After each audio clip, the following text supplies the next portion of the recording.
Okay, finally this is working.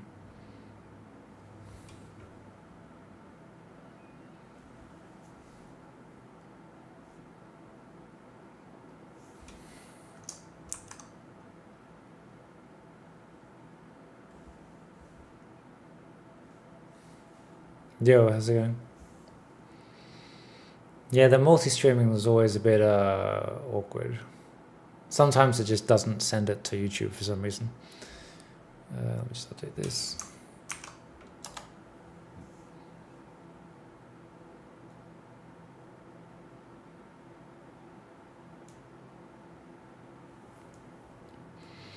Yo, how's it going?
Yo, is the Twitch and YouTube stream working?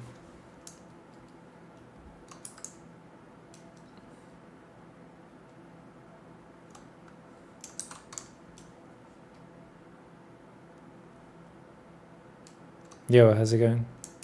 Okay, I guess it is then.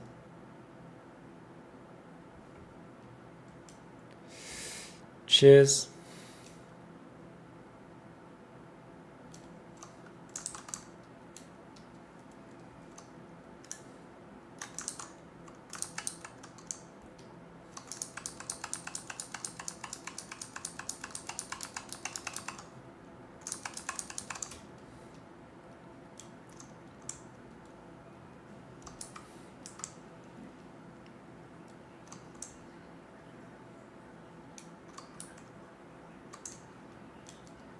How's everyone doing?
Yo, how's it going?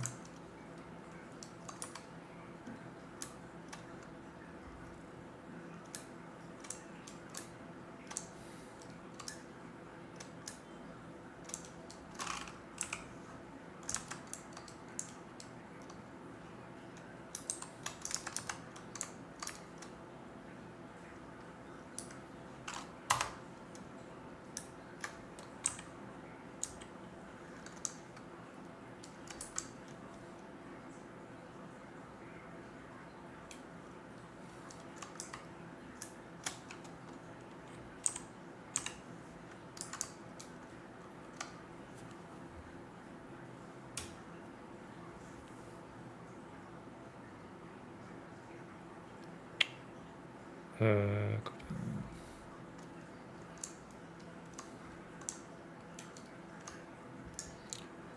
a while, you recommended Alex Senechil's Gumroad tutorial for hard surface design. Do you know of any other good resources like that for design? Not for design specifically. I think that was the major one I feel which made a difference for me for sure. Oh shit, did I delete that by accident? Oh no. Let me just redo this.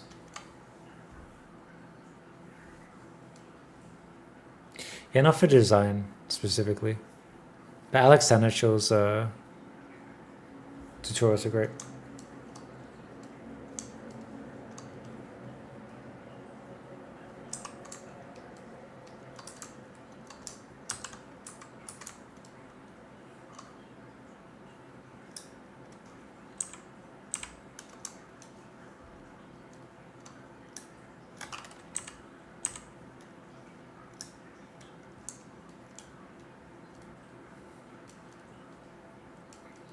Yeah, I think like 9 or 9:30, John says he'll pop in. So that's in like 30 minutes to an hour, I guess. And then we can have a nice little chat about CG stuff.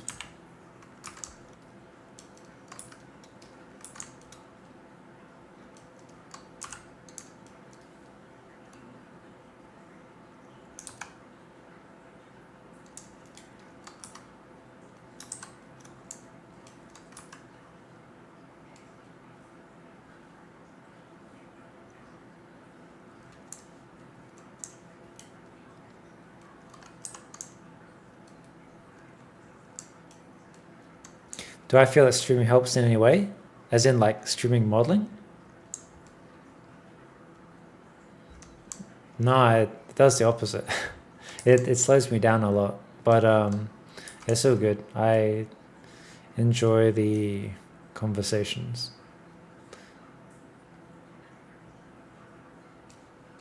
But yeah, no, streaming doesn't help my modeling at all. if that's what the question is. Having a conversation while you're trying to work is not super easy.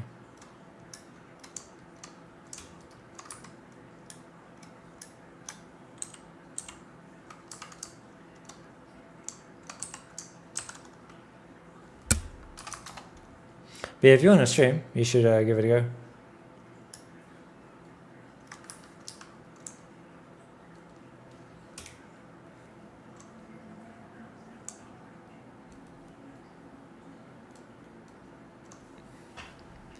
Yo, monkeys, thanks for the prime, I greatly appreciate it. Thanks so much. No mirror modifier? Nah, I don't think so. But I'm more trying to figure out why it was asymmetrical to begin with. I think it's based on my warping from the surface. Just so I did what, -1 scale? Indeed I did.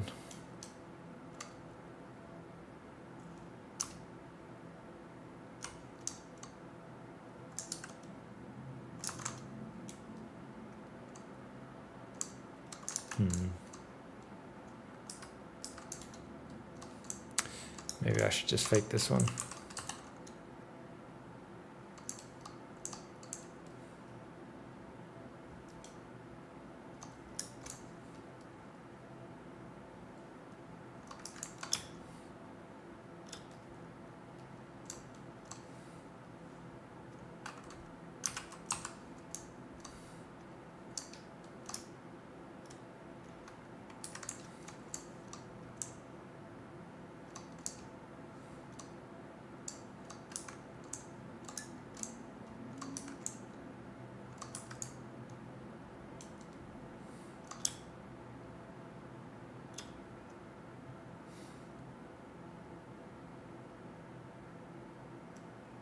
YF19, does it transform? Hell no.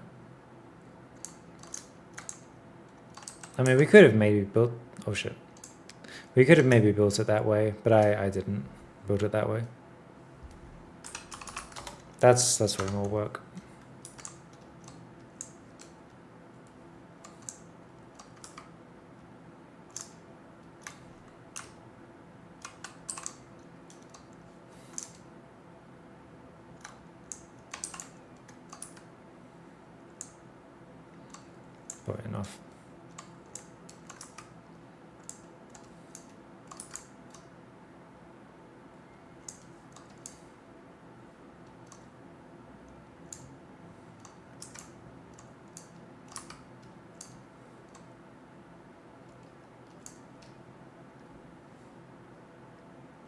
Any folio reviews incoming?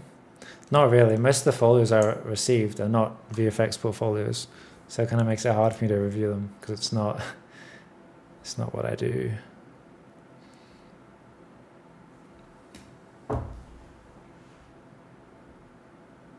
If you said something about the -1 scale comment, I can't hear you because of ads. I just said, indeed I did. Let's see. Generally speaking, what is the timeline that you give you in terms of including the modeling of such an asset? This can be completely up in the air, honestly. You could get, I reckon you would probably get maybe 30 days to do this.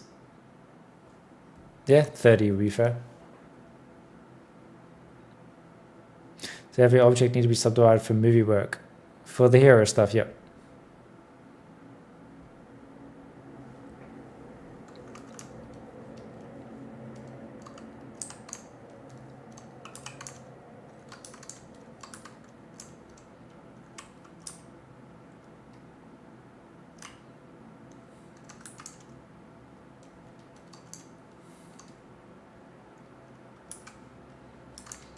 Yeah, if it's like environment stuff, then if it's environment, then it doesn't need to be subd. But for hero stuff, for sure. Will I see our video on how to do the curve paneling? Yeah, I mentioned I was probably going to do that. Just haven't gotten around to it yet.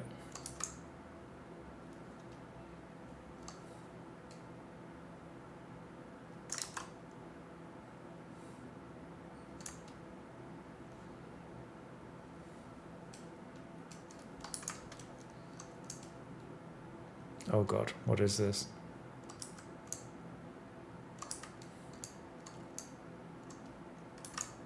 Yeah, I'll probably get around to it eventually.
Third-party plugins? No, I don't use anything special at work. Just default Maya.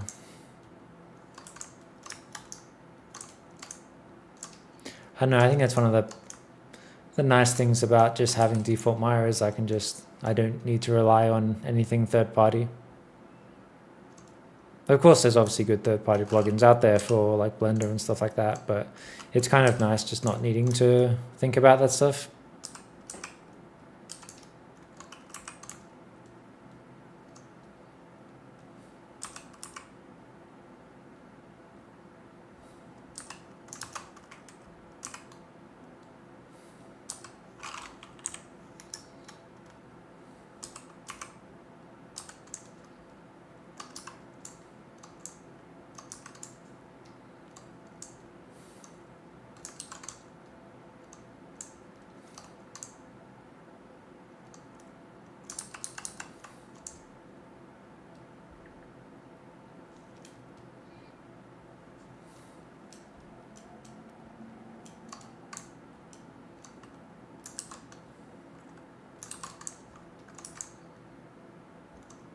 Yo, I don't have water. I don't know. I'll be back in a sec.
Do you ever feel like AI unwrapping is like nuclear fusion? It's always like 5 years away.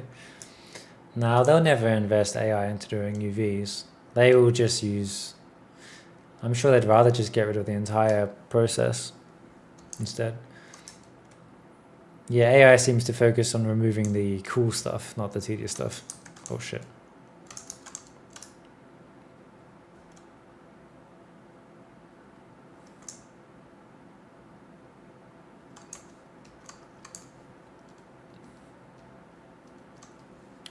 The keyboard clicks feel like ASMR for modeling. Yeah, my keyboard's kind of loud, I guess. And I don't put music on because I don't want YouTube to get upset.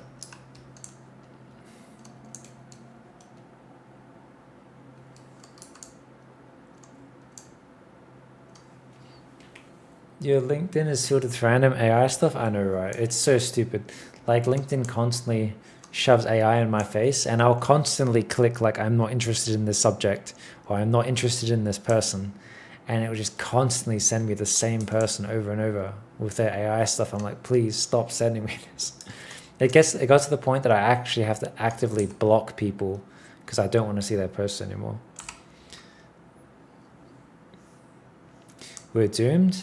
I wouldn't say that.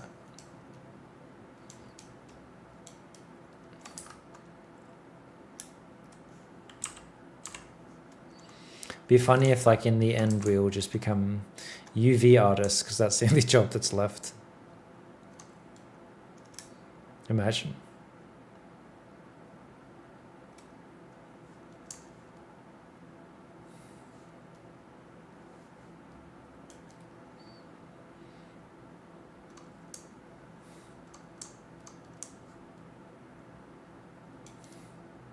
But I wouldn't be surprised in general if like cleanup ends up being something. I don't know, I feel like that's one of the reasons why I felt like going back to modeling instead of concept, because like I feel a modeler is probably safer than a concept artist is at the moment. Especially because like interpreting that AI concept into a 3D model for film is still a long way off.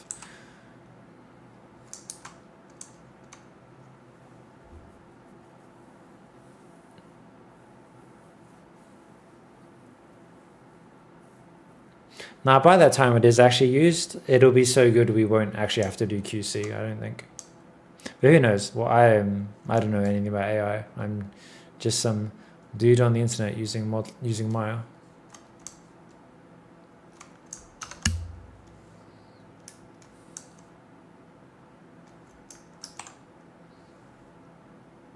Are you fucking kidding me? All I did was save.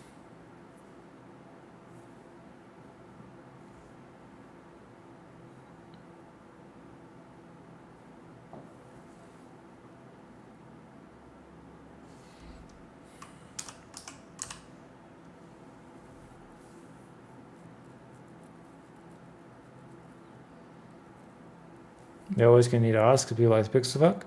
Maybe. We'll see.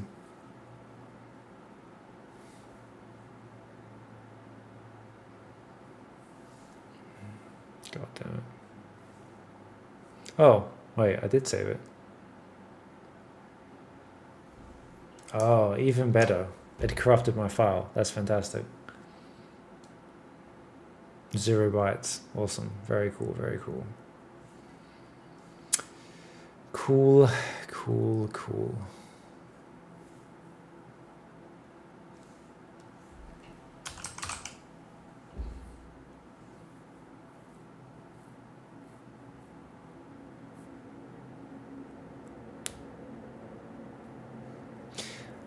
The random crashes, that's the very first time I think in 15 years I've seen it crash and corrupt my file. So I wouldn't say this is a normal thing. Fortunately, we didn't lose too much.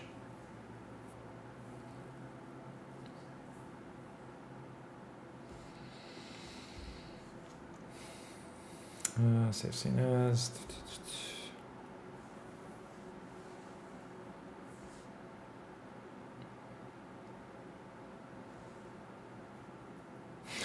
I wonder because the reference is still active. So I wonder what happens if I load the reference in. This is the referenced file.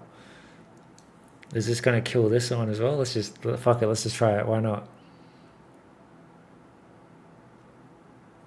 Shit, it's still here. Fair enough then. I guess the reference still exists.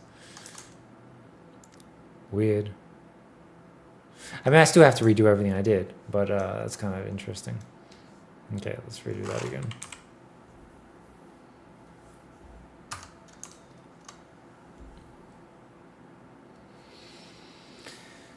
So overwrite that file. Yes.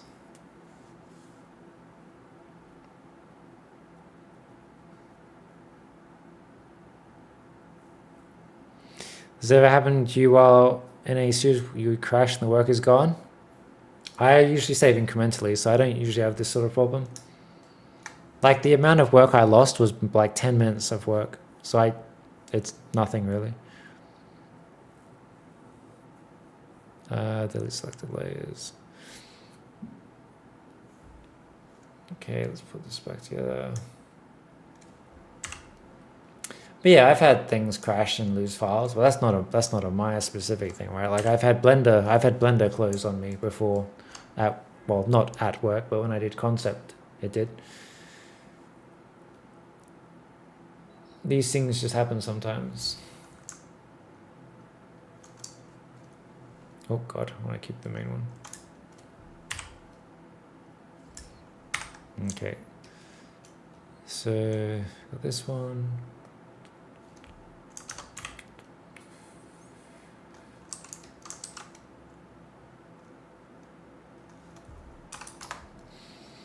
Yeah, it's kind of funny because like at least Maya tells you it's crashed. Blender doesn't even tell you it's crashed, it just closes. It's just an instant white screen and you're done.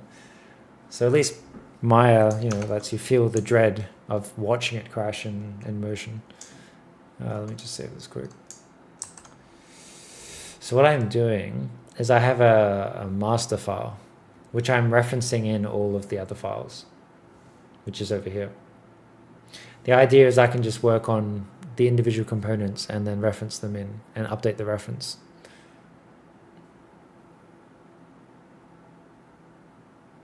Wait, what is this? No, never mind. Okay.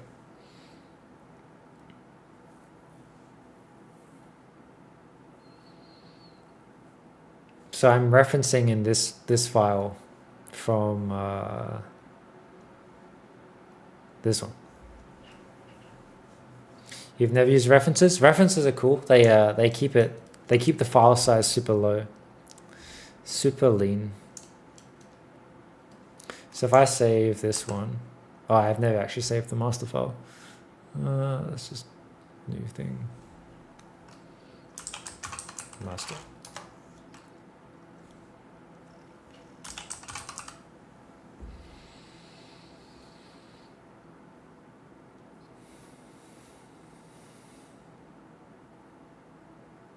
So 102 kilobytes. Is that it?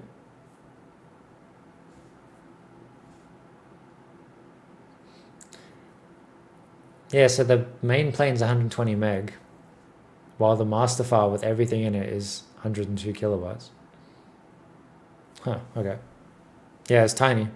Because technically nothing exists in this file. Okay. Let us redo what I just did. So copy this one. I don't know, things happen. It's usually not end of the world if, you lose your files at work. As long as you save incrementally, that's the most important thing, right? Save often, save incrementally, and you'll usually be fine. Like some of my files go up to version like 900 or something. But the main thing is you need to make sure you go through and delete your unneeded files. So then I usually go through and delete like every 9 out of 10, essentially.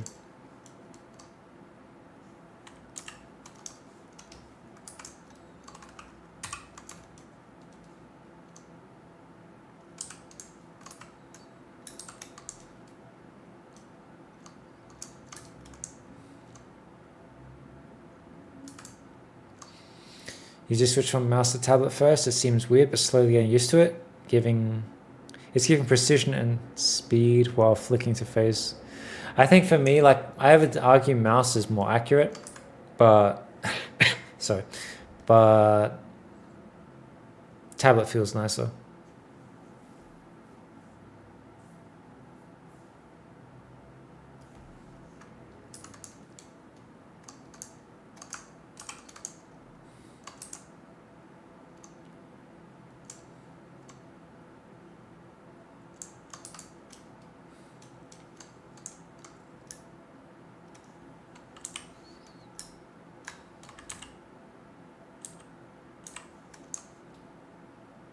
Oh shit, it's not symmetrical at the moment.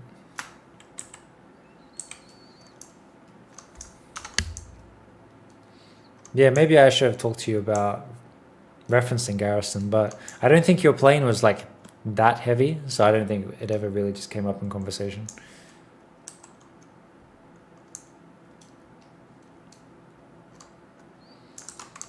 Your plane seemed pretty manageable.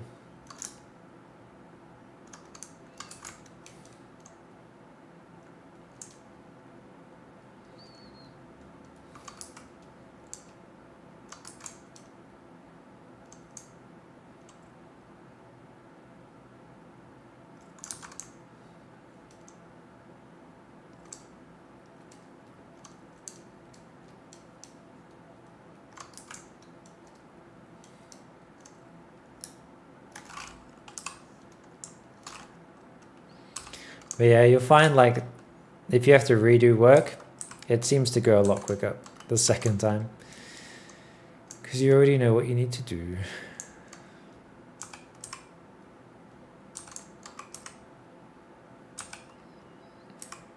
Nah, your plane was pretty chill.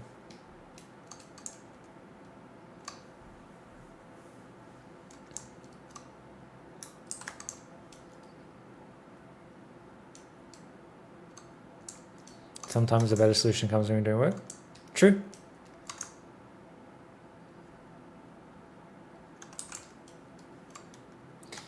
But yeah, as long as you save incrementally and you don't spend like 8 hours not saving, you'll usually be fine.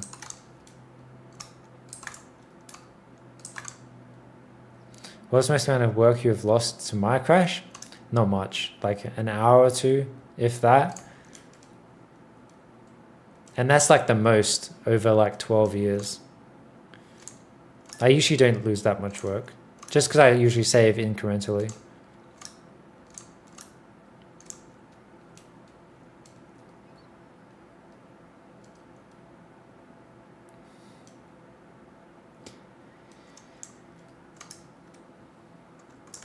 Oh, I forgot, didn't I? Yeah, it's really important to save incrementally for sure. Wait, is this the same as it was before?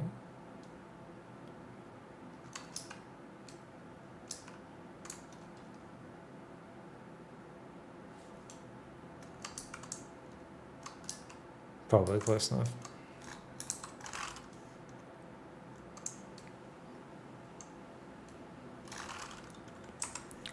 Blender finally added incremental saving.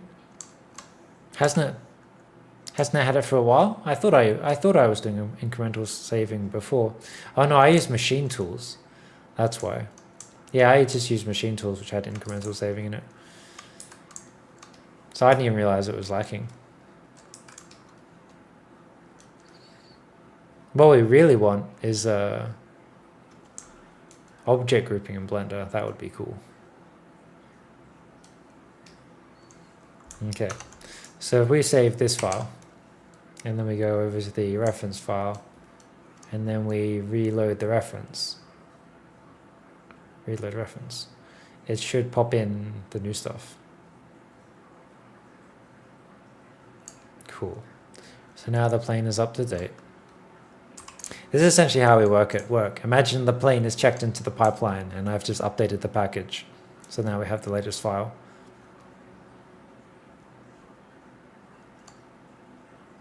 Playing One Life in Elden Ring? Yeah, I know, right? I've seen people do it. Like go like 6-7 hours without saving their file once. I'm just like, you guys are crazy.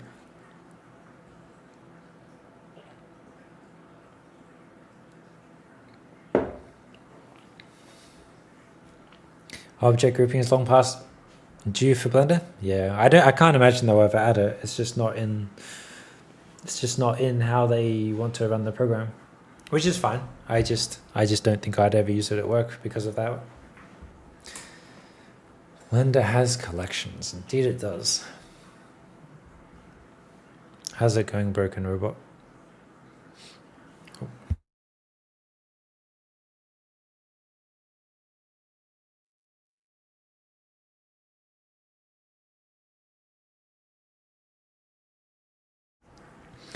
Incremental saves updating the pipeline. Hell no.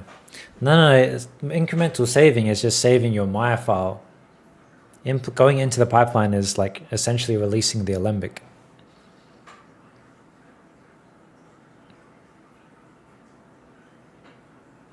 Heating your house with Houdini simulations. Crazy. But I can imagine.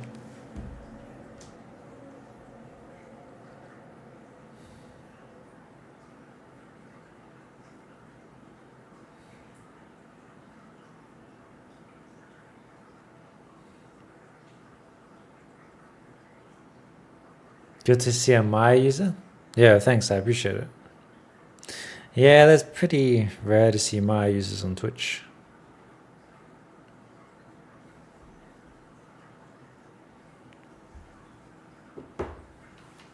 Which Blender modeling tools do you wish were in Maya? Probably the like the deformer stack or whatever it's called. That would be cool.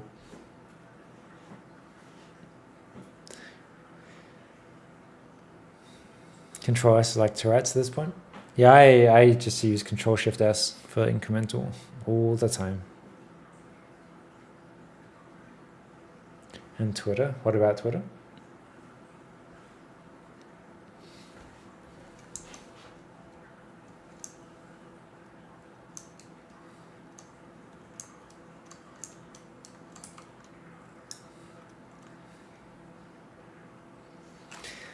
Delete history, yeah. For me, it's like freeze, transforms, delete history. Like I have that stuff like I just do it automatically. Mine is like control whatever the diagonal slash is. Like it's just such a random hotkey, but it's just what I do. History in Maya is pointless.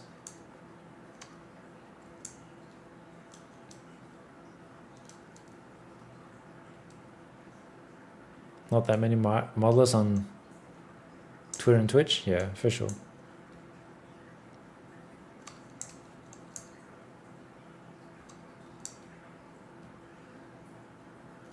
You wish I had the modifier stack? Yeah, I think it'd be cool. That would be cool.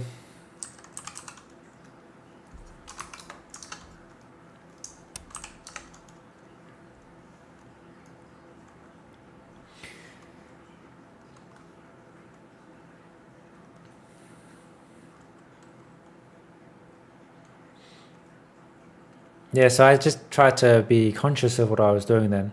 I freeze transforms with Control F, and then while I'm still holding Control, I just use my right hand to press the diagonal slash to freeze and then delete history.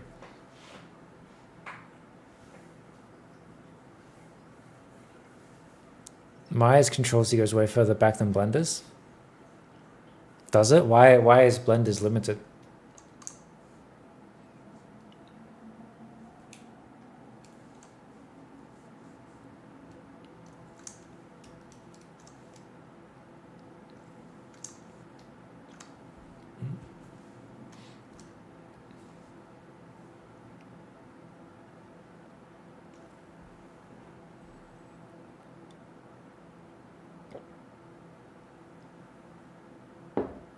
Why delete history in Maya?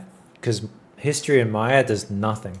It literally adds zero value aside from slowing things down.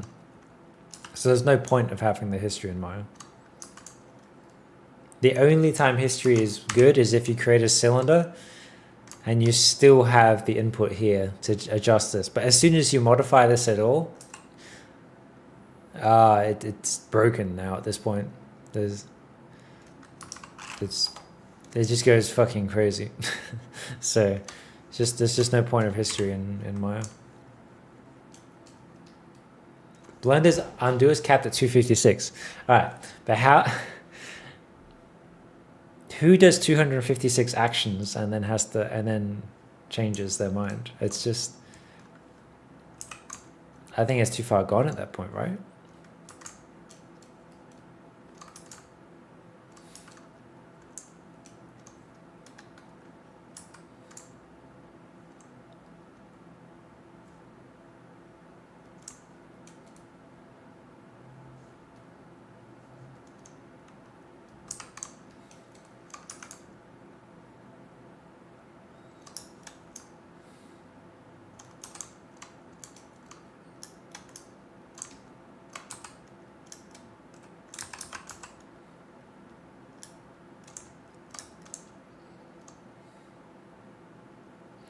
What the fuck? Oh yeah, symmetry's fucking shit up.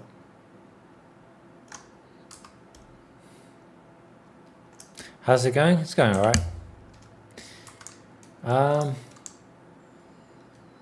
Why can't you see your attribute editor? Oh shit. Of course, when Maya crashed, I had to reopen it, and it's reopened to full screen instead of the Twitch view window. Not like you're missing much anyway. The attribute editor doesn't do too much.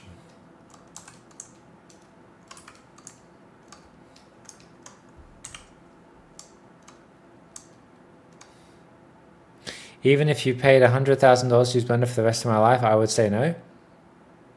Nah, hell no. If someone paid me $100,000 to use Blender, I'd use Blender. Why not? It's all the same shit.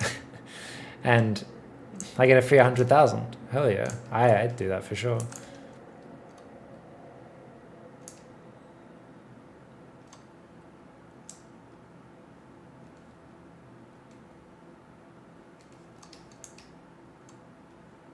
Oh god.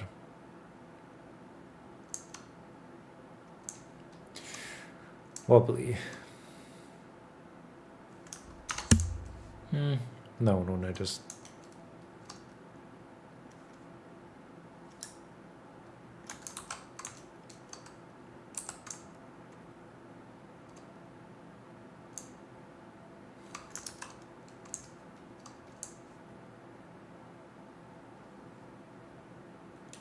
Shaft Flex is ultra wide. Yeah.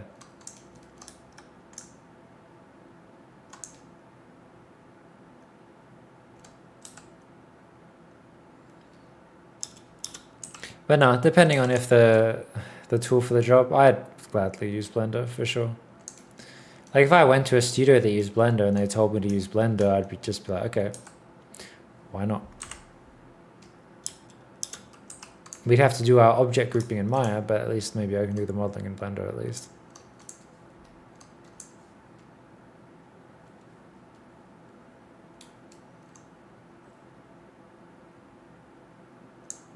Yeah, I know, right? Exactly. In the reverse, it's like, do you want a job?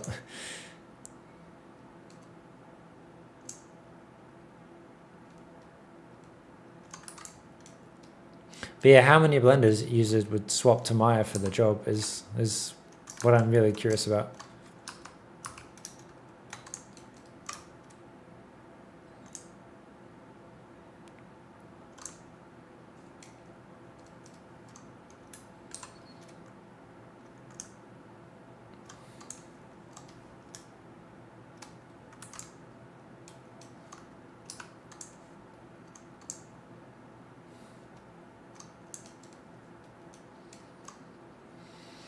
I learned Maya but switched to Blender.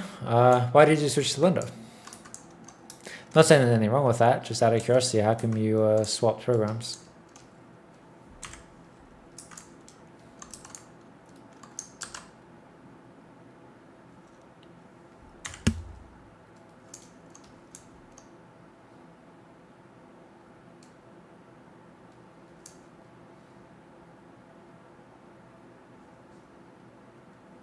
I think all the Blender users who are good enough to get a job would switch to Maya for a job. Yeah, probably.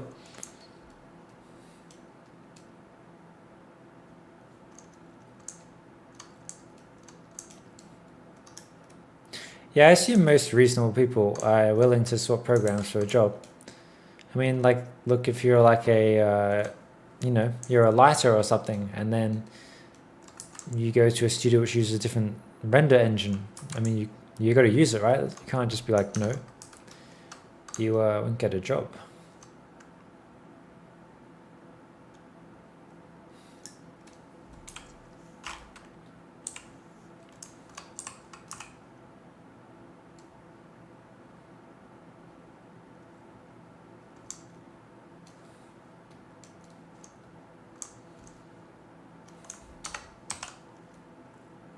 There's the initial talk.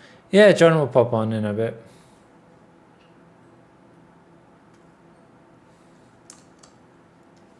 He'll come in due time. Oh. This way.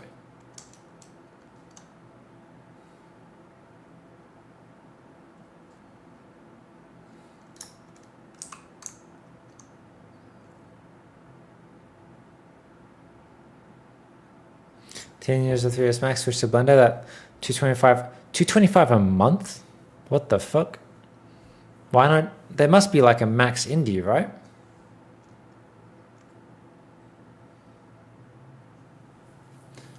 Hell no. I wouldn't pay $225 a month for Maya. I have my Indie.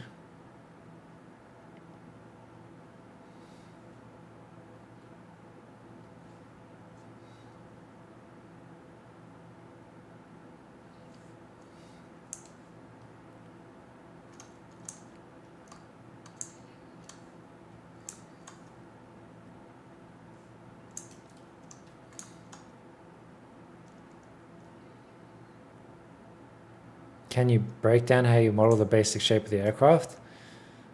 I kept it low poly and I used creasing to get the forms, and then I just subdivide up, essentially. I really need to make that creasing video, so I can just link everyone that.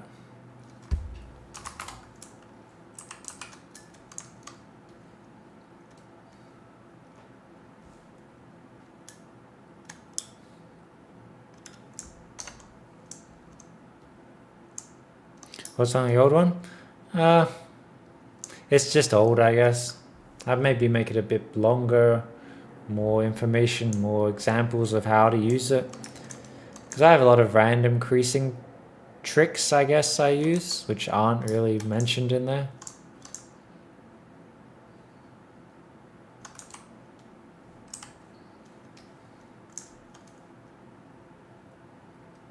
Oh god, why is that broken?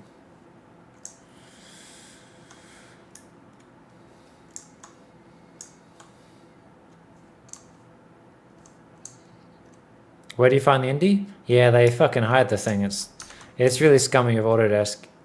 Just look up, maybe I'll join you in this exercise. If you just Google Maya, actually let's do Max. Max indie.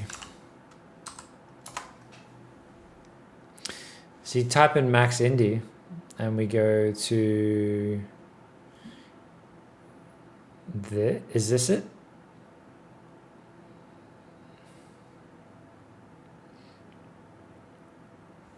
Autodesk Max Indie. Does it list the price here?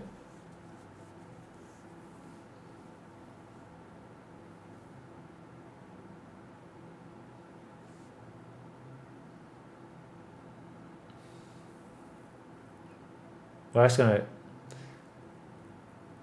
Oh yeah, 425 Canadian. So whatever, 330 US for 1 year.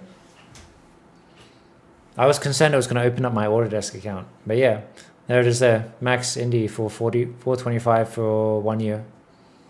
Canadian, not US.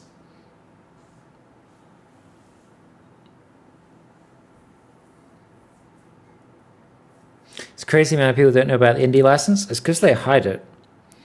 Real scummy move. It is necessary to unwrap UVs again after sub-D. No, you just unwrap it before subdividing.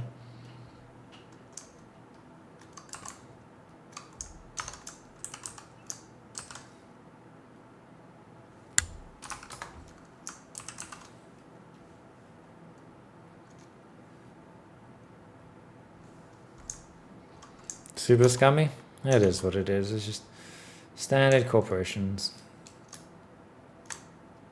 It's like everyone caught on to the fact that everyone was, I mean, not everyone, Adobe caught on to the fact that everyone was using the photography pack to get Photoshop for cheaper. So they got rid of it, which sucks. So I just stopped using Photoshop.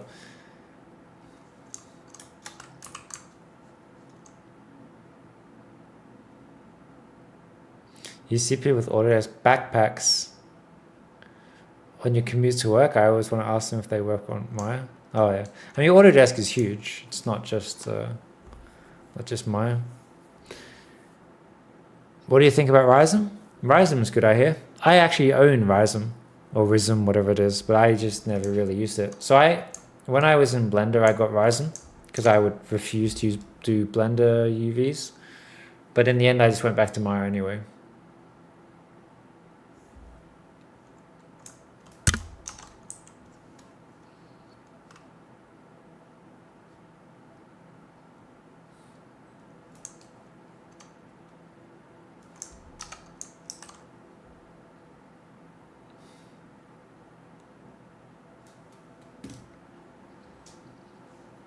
If you cancel, usually that will give you a low price. Really?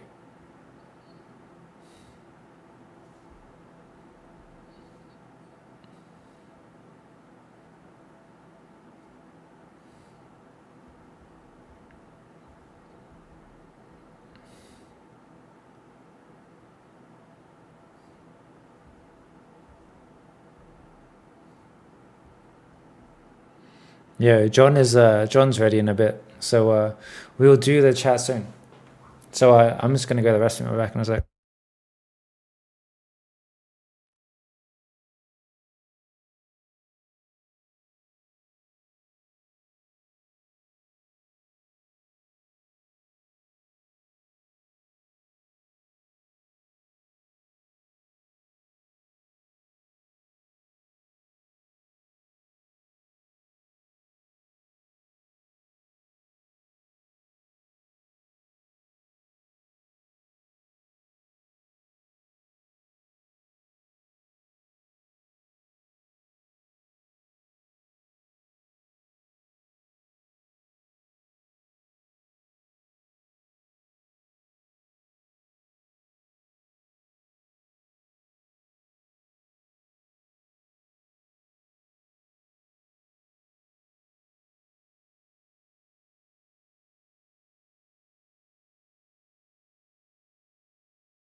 Good morning to another super Europe friendly stream. Yeah, yeah.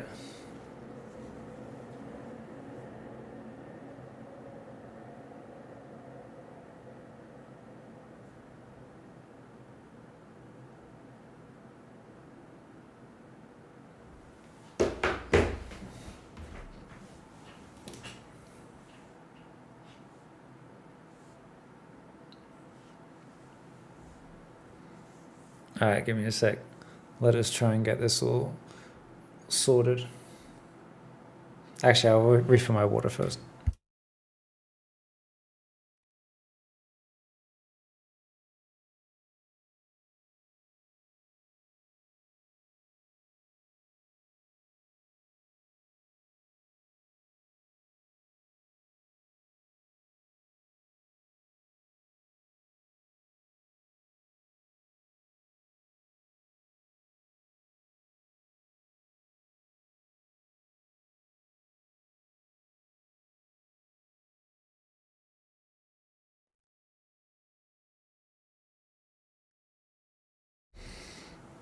Okay, let me get the audio and stuff working. Okay, let's do this.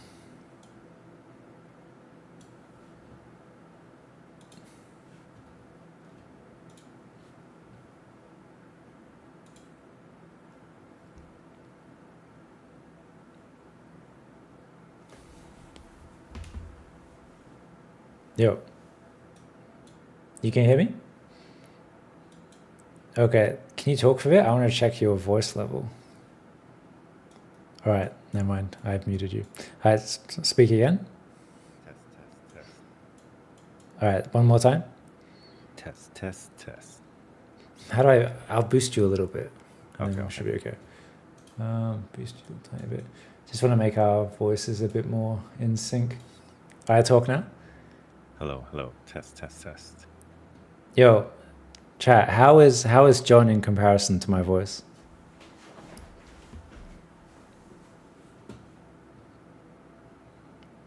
Very low. All right, let me just. So I've got you at max. Okay. Talk now. Okay, now. Is it? It's still quite low, isn't it? All right. What if I turn myself? I'll turn myself down. Okay. Well. Yeah, you're just too loud. Yeah, maybe. Loud Australian. And I think. Okay. Is this all right? Chat. Is this now a bit more in sync? synced. Hello. All right. We'll wait for. It's way better. It sounds so good now. All right. Sick. Man, I'm gonna put a small picture of you in the corner, just so people can actually see what you look like. Yeah, John's got the podcast voice for sure. But yeah, thank you so much for jumping in, man. I appreciate it. People have been it's cool. I like yeah. to snoop around sometimes when you're streaming. Cheers. Yeah, people keep asking me to bring like guests and stuff on, so it's cool you're willing to jump in and have this sort of chat. Let me just. Hey, you should do it more often. Yeah, I don't know who we can get. Maybe Andrew Dyer or something. Plenty of people, I'm sure. Okay, cool. So we'll do the first question. How did you? Actually, do you want to talk about yourself first? Like, who are you? Who is this mysterious person in my stream? I don't like to talk about myself, but yeah, I'm Jon. I work at Jon who? Vancouver. Jon Catapia. Not Catapia, it's Catapia. Okay. I work at DNA Vancouver. I'm the modeling supervisor there, working with Andrew for a number of years now. Been in the industry, I think about the same time, like 11, 12 years. On the modeling supervisor. I've also mentor at Think Tank, like Andrew. Been doing it for maybe I think like 8, 9 years now. 9 years? That's crazy. Man. Yeah, it's been a while. So I've been there for, because it kind of like works out like you're always brought back every semester as long as someone asks to conduct a mentorship with you. Yeah. So I've been lucky enough over the 4 semesters of every year for 9 years, I've been asked to come back. So it's a good thing, I guess. I guess I'm doing something right. Yeah, for sure. I mean, you sometimes get like 4 students like at once, which is kind of crazy. Yeah. I guess because I'm at the school a lot, so I think it. I'm a face, I guess. So Yeah. people like that, I guess. Yeah. Sick. All right. How did you get into the VFX industry? One of the biggest, most important questions. I guess I guess start from the very beginning, I guess, right? Yeah. I guess as a kid, I was always interested in drawing. I loved to draw as a kid, and I knew that I wanted to do something creative. And I remember telling my parents this, and they hated it because I'm Asian, I'm Filipino, and they didn't like that. But I tried. I had no idea what I wanted to do coming out of high school, and I remember that there was like this question, like when I was a senior, as to like, what are you gonna do? Like we had to like create like a speech or like a write up as to what we planned to do after high school, and I had no idea. And I feel like I was like rushing to try to figure out what I wanted to do. And I knew that in high school I enjoyed Pixar movies. That was like my thing. So I enjoyed like Disney, Pixar movies, and Jurassic Park. So really, it was like Jurassic Park and Pixar that kind of got me into this. But I knew that I wanted to like work at Pixar. That was like my original So goal. you originally want to do animation. Yeah, I originally wanted to be like an animator. Sick. So I remember that coming out of high school, I took like a year off to kind of just like figure out what I needed to do. Yeah. Because like trying to be an animator at Pixar, it was kind of like I was like, where do I start? You know, like Yeah, it exactly. was a long time ago, right? So I had no idea. So I just looked up like animation schools within the city, and I saw like places like Think Tank or like Vancouver Film School, or Wait, Think Tank was around back then? I think it was very, very early. I think Okay. it was only like maybe just like a few years into the school, I think. Sick. And yeah, Vancouver Film School. There's a school called Art Institute Yeah. that I think it's called. I forget what it's called, LaSalle or something like that. I forget what it's called, but Yeah, sounds similar. there's only like a few schools, and I remember I went through the list of tuition, and then I was like, nope, nope, nope.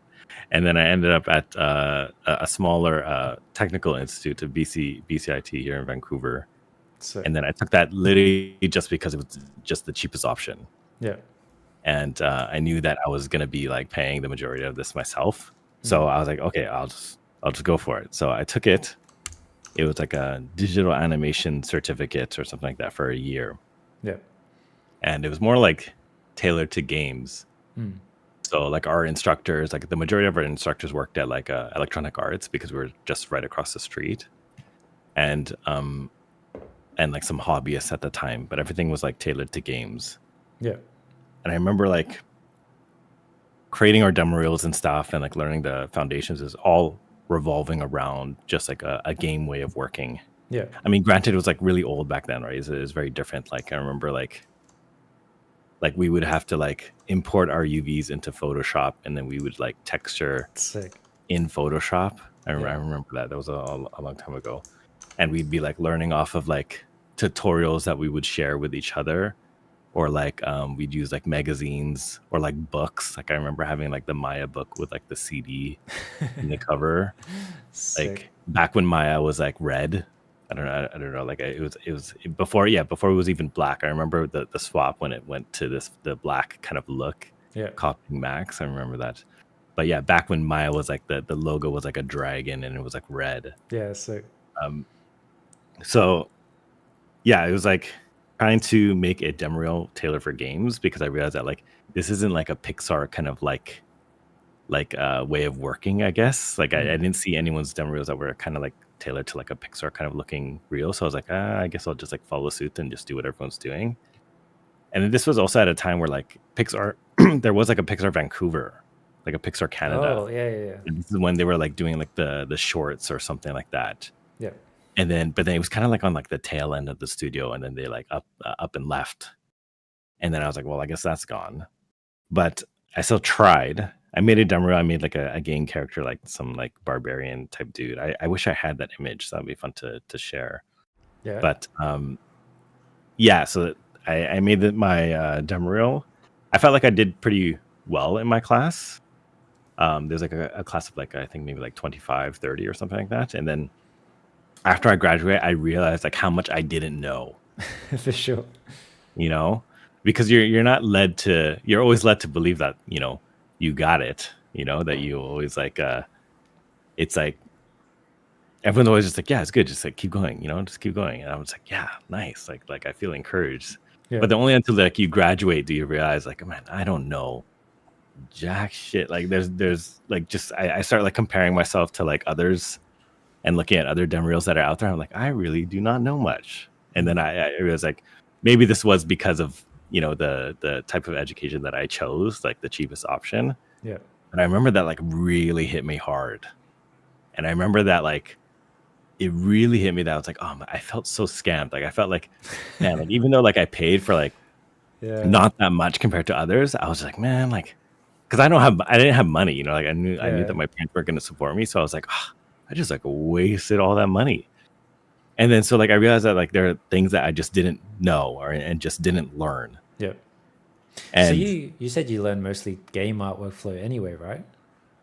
yeah, I mean, we didn't dive into like game engines or anything, Okay.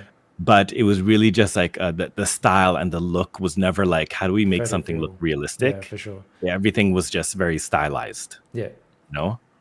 So everyone just did that in class. We never thought like, oh, how do we make something look realistic? We were always just like, how do we make something kind of look game-like or kind of Yeah. like more playful, you know?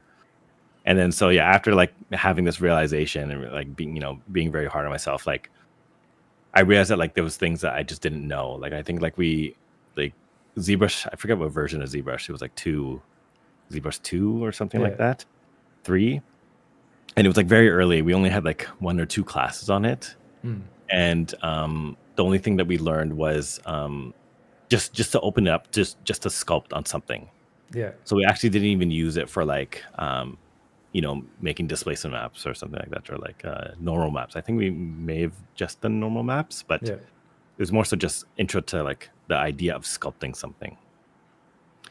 And I knew that I wanted to do something kind of like organic related. Yeah. So I gravitated towards more like or organic and character work. For sure. So I realized that like I knew that I needed to learn this software. Yeah.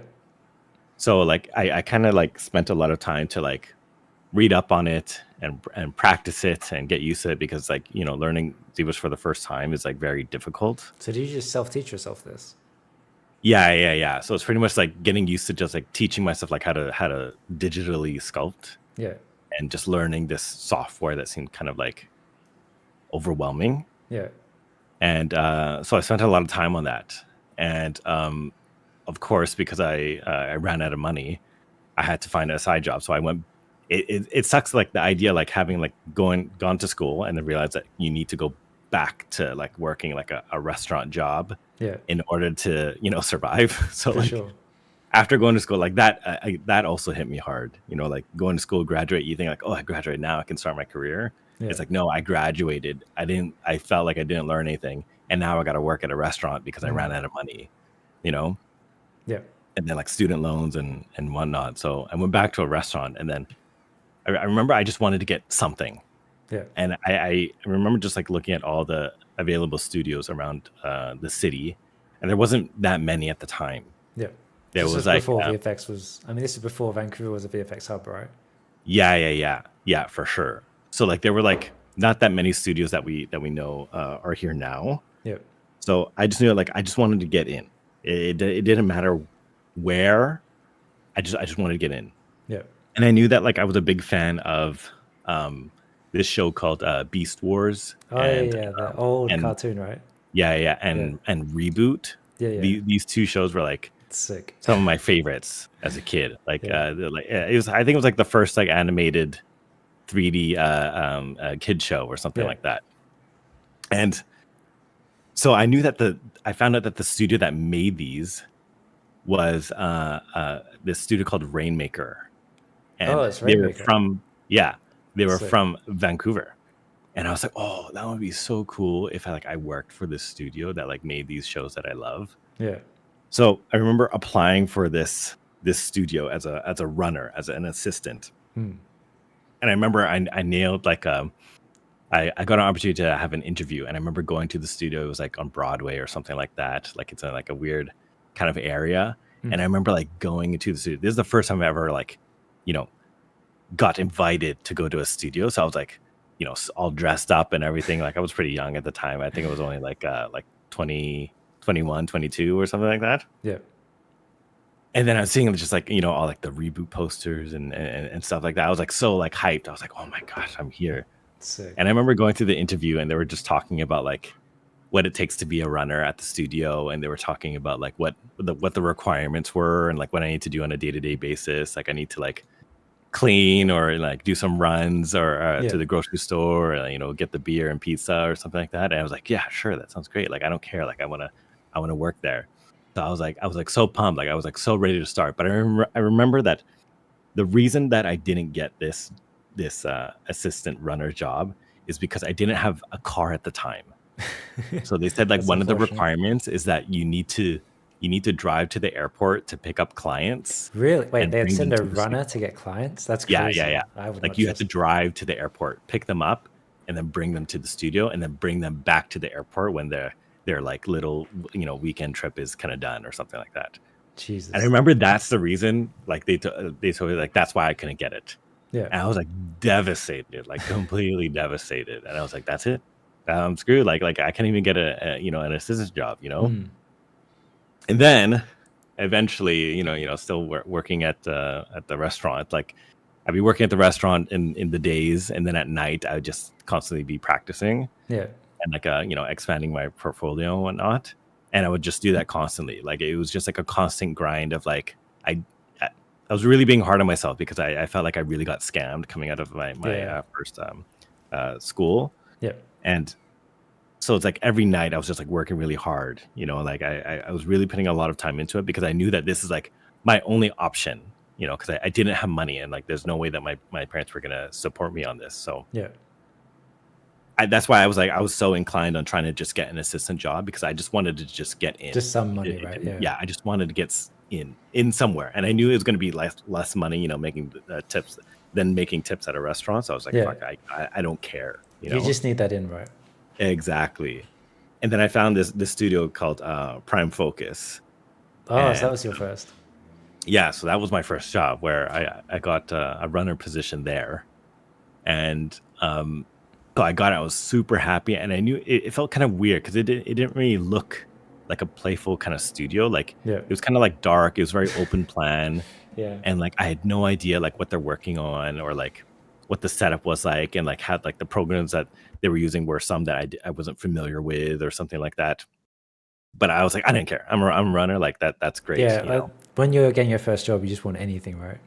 Exactly. I was like, I didn't think about like, oh, I want to work at this studio. I wanna work on this movie.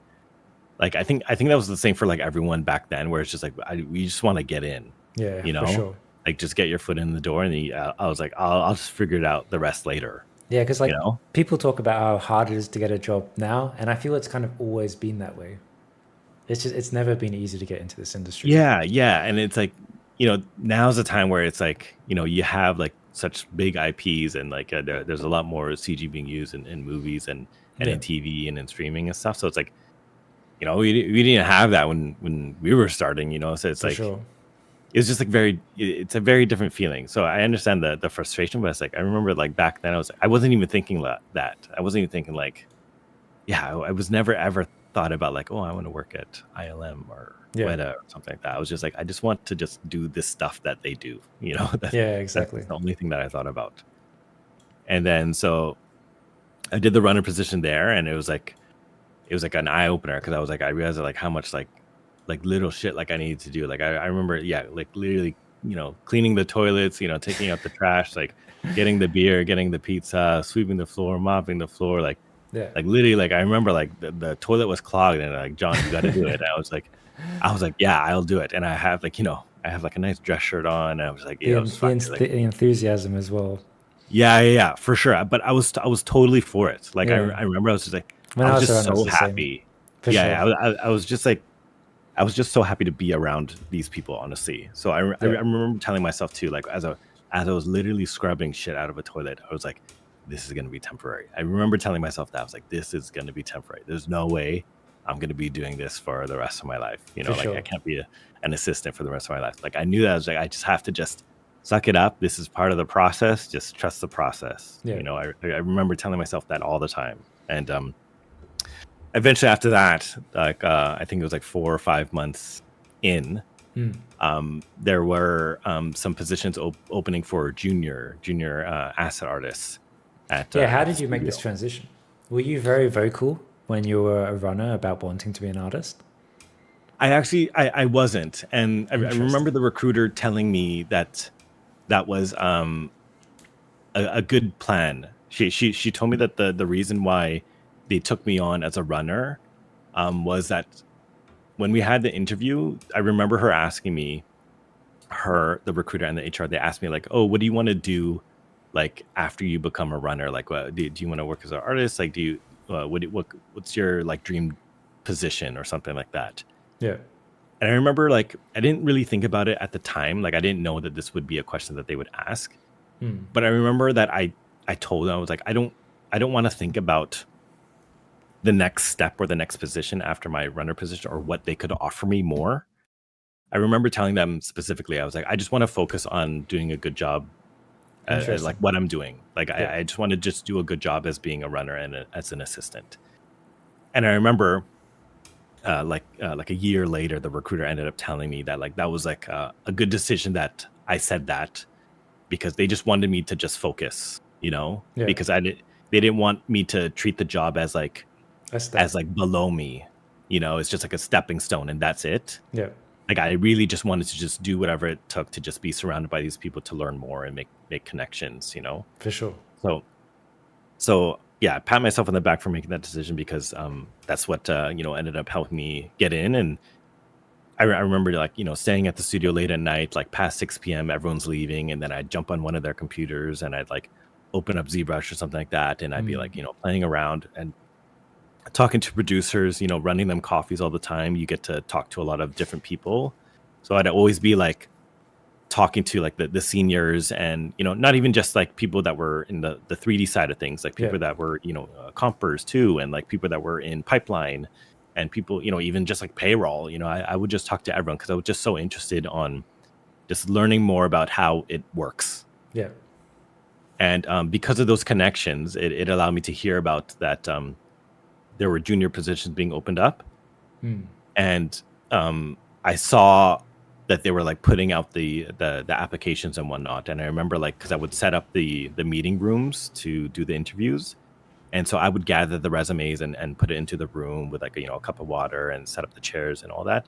So I knew that this was happening, that they were hiring. So then I went to the recruiter and then I asked her, I was like, oh, is there any way that I could have like just a chat? Like I know you guys can't give this to me, but I would just love to sit down and like kind of plead my case to see if it could be even possible.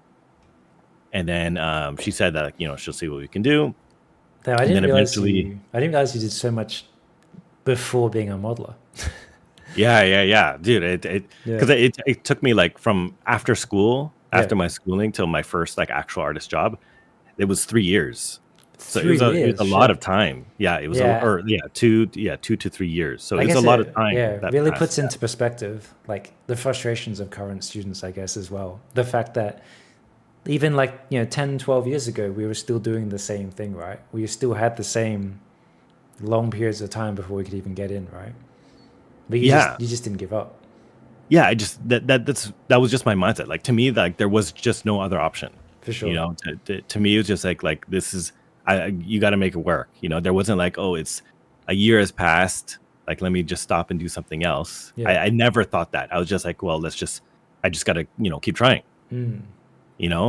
So I enjoy telling this story when it comes to my students at the school and mentorship, because I think like I always sounded like if you don't wait as long as me, like you can't complain. Like fair enough. What I end up saying. Yeah, exactly. It's like a lot of students like they'll graduate and then like a month will pass and they're like no one's interviewing me or something like that. I'm like, you gotta wait, you gotta keep going. You just gotta lock in like that. That's all it is really. So yeah. But, I guess this kind of transitions into like another question I had about like what do you think students' biggest mistakes are, and just general advice for students now, since we're kind of hopping on the topic of like student expectations. I think honestly, like I feel like, because I've been mentoring for a number of years now, so I feel like I've seen like a wide range of types of students that come in and out of the school and going through mentorship. And honestly, I think like the biggest kind of like factor is probably like the initial kind of like mindset going into the education. Where like if they don't have that mindset of just like perseverance, nothing else really matters. Because if you can't really like persevere through like a problem, whether it be like a creative problem or a technical problem or just you internally battling with your own mind and your own negative thoughts, if you can't persevere and like push through that, it can be very easy to get discouraged, right? For sure. And so I think it kind of like starts with that mentality of having that kind of perseverance or that will, that strong will to Yeah. push through anything. It's to me is kind of like the start, Mm. because I've seen like students that are very creative or students that are very technical, but when it comes to a problem, like they'll kind of just like freeze. Yeah. And it shouldn't be up to me as like the mentor to just like force them out of it. Yeah. It's like what I try to do is I try to like understand like where the thoughts are coming from, Mm. and see if we can like step back for a second to kind of put it into perspective, to then kind of talk through what it might take for them to step out of it themselves to Yeah. get out of that kind of So that mental state, you're not there just as their personal motivator, essentially. Yeah, because I think like to me, like I take like my mentorship quite serious, because Yeah. I don't see it as like, hey, like you're gonna work with me and you're gonna press these buttons and then this is the result that you're gonna get. Like I Yeah. don't really see it as that. I see it as like a kind of like, it's like career coaching, really. For sure. It's like it's not just about like how do we get through this creative problem or this technical problem. It's like, how do we do that, but how do we harness that knowledge and how do we apply it to everything else going forward? Yep. Whether it be something that's like their personality or their mental state, or just like how to actually do the work. I think it's like the whole package is what I see the mentorship as. And that's why I emphasize the whole like strong will, perseverance type thing, because I think like that's one of the biggest mistakes, is like not being like kind of like mentally prepared for what you're about to get into. For sure. Because I think a lot of students go into it thinking like, oh, I'm going to do something creative, I'm going to do something artistic, quote unquote. Yep. And then when they realize that it's not that, it's like they're like, whoa, what is this? I don't want to do this. Then it's just like, well, like we're not just having fun, right? We're learning to create a product, essentially. Exactly. This is the job, right? And the computers is like your medium, right? But you're just a digital contractor, right? That's what it is, right? When it all boils down to it, it's still like a client contractor service relation.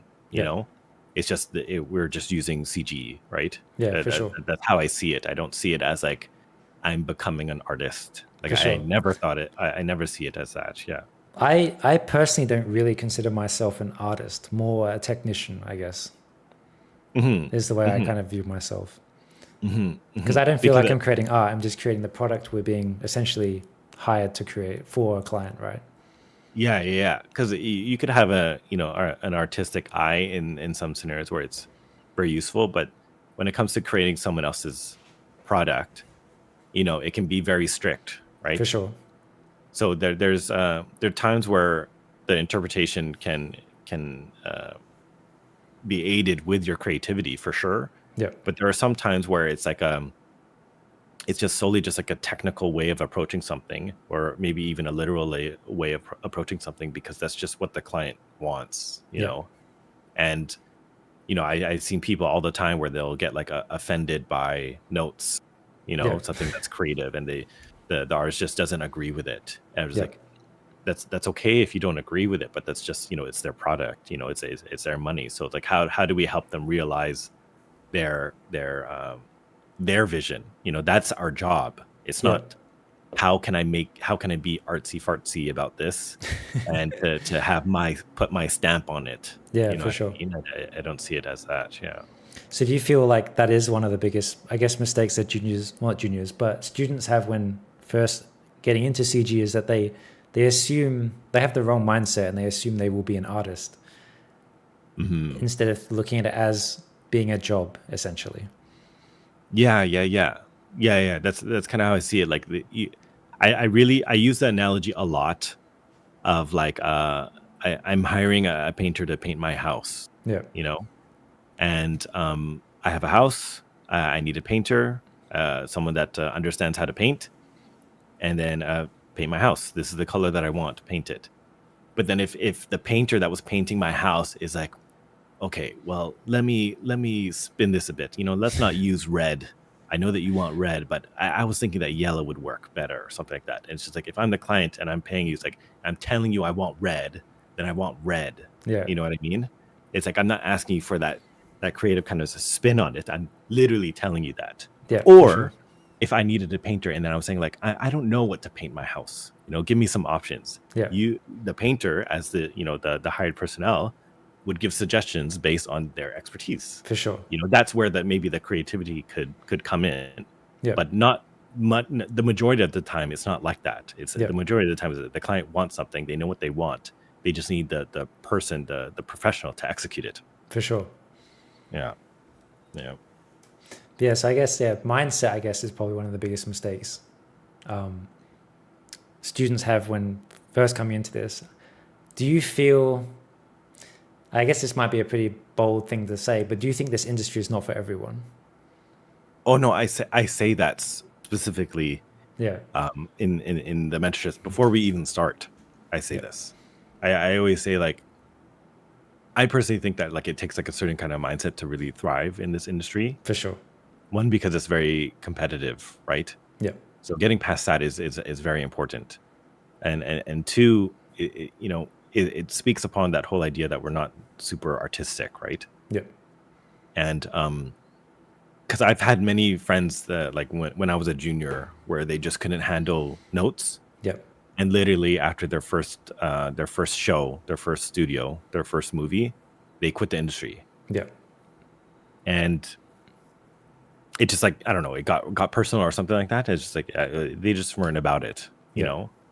Or like those people that come into the industry where, they're always like grumpy and jaded, and, they hate all the clients and feedback and stuff, and they don't work well with others in a team environment. Yep. It's just like, well, that it's just not healthy, right? So it's like, why, it's not good for you, like, sure. it's just not the industry for you, So For sure. I definitely think it takes a certain kind of personality to really. And there's nothing wrong with that as well. Like, if the industry is not for you, there's totally other jobs for sure. Mm-hmm. And it's probably, it's very important that people going into the industry also understand this, like, up front. Yeah. Because it's a very glamorous looking industry. Yeah, exactly. Especially from our department too, right? Yeah. Our department is arguably, one of the most flashy, which is why it's oversaturated, for sure. Yeah, exactly. But it's not like you don't think of like someone working in Match Move or something like that, or layout, or a lighter or something, right? Yeah. It's very. I think assets is very tangible. Like, it's something you can see, essentially. Yeah, for sure. But yeah, this kind of leads into. Oh, do you have any other big mistakes students make? There's a lot of mistakes there, to be honest. Like, I think. Yeah. What are the biggest ones? I think for myself, and like what I've seen personally, like when it comes to like my mentorships, can be like the concept choice. Like, of course, because we're making assets, like the concept choice is the big one. Like overestimating their ability. Yeah, overestimating their ability, or just not understanding what they're able to create. Yep. But I think one of the biggest things is biting off more than you can chew. For sure. And I think, like, a lot of the times I always end up suggesting to the students to do less so the quality is higher. For sure. Rather than doing more and then it just looks half-assed, right? Because in the end, when I review like demo reels and whatnot, I'm not really thinking initially how much time it takes to make something. Yeah. My first initial thought is always going to be, does it look good? Yes or no? And I'll go from there. Then the next question is asked in my head, So if right off the bat it just doesn't look that great, then I'm gonna ask, like, why, right? Yeah. But if it looks great, I'm gonna be like, oh, I'd love to see more, or I want to sure. see like the breakdown and how they figured it out, you know. But if it doesn't look good, it's just like I'm very just like off put right away, right? For sure. Yeah, I've had students who are like, oh, I want to build an aircraft, I want to build the pilot, I'm going to put it in a hangar, and I'm like, no, chill. We'll just make a very good aircraft, and then if we have time, then maybe we can build the hangar, right? Yeah. Like, you always hear, like, this is why I don't really like schools that are very like filmy schools, but have like VFX curriculums. Yeah. because they'll always like invest a ton more time onto the film aspect, but then everything looks like it's from like a 90s game, Yeah. but then they're trying to shoot for the same positions as others, Yeah. That so like it doesn't focused. make sense. Like it's not like you're not getting hired for your film capabilities or how you make a story or whatnot, but and how you show it with your CG work. Yep. You'll get hired because you're looking for an asset artist position or a rigging position or a lighting position, and you should be displaying like almost exclusively that, Yep. right? But then when you add in that whole I'm also making a film, it's like a whole nother that's like a whole different department, For sure. And and then yeah. I don't need that. Yeah, exactly. And then to compete with other specialists, it's just too hard, especially at the Yeah, start.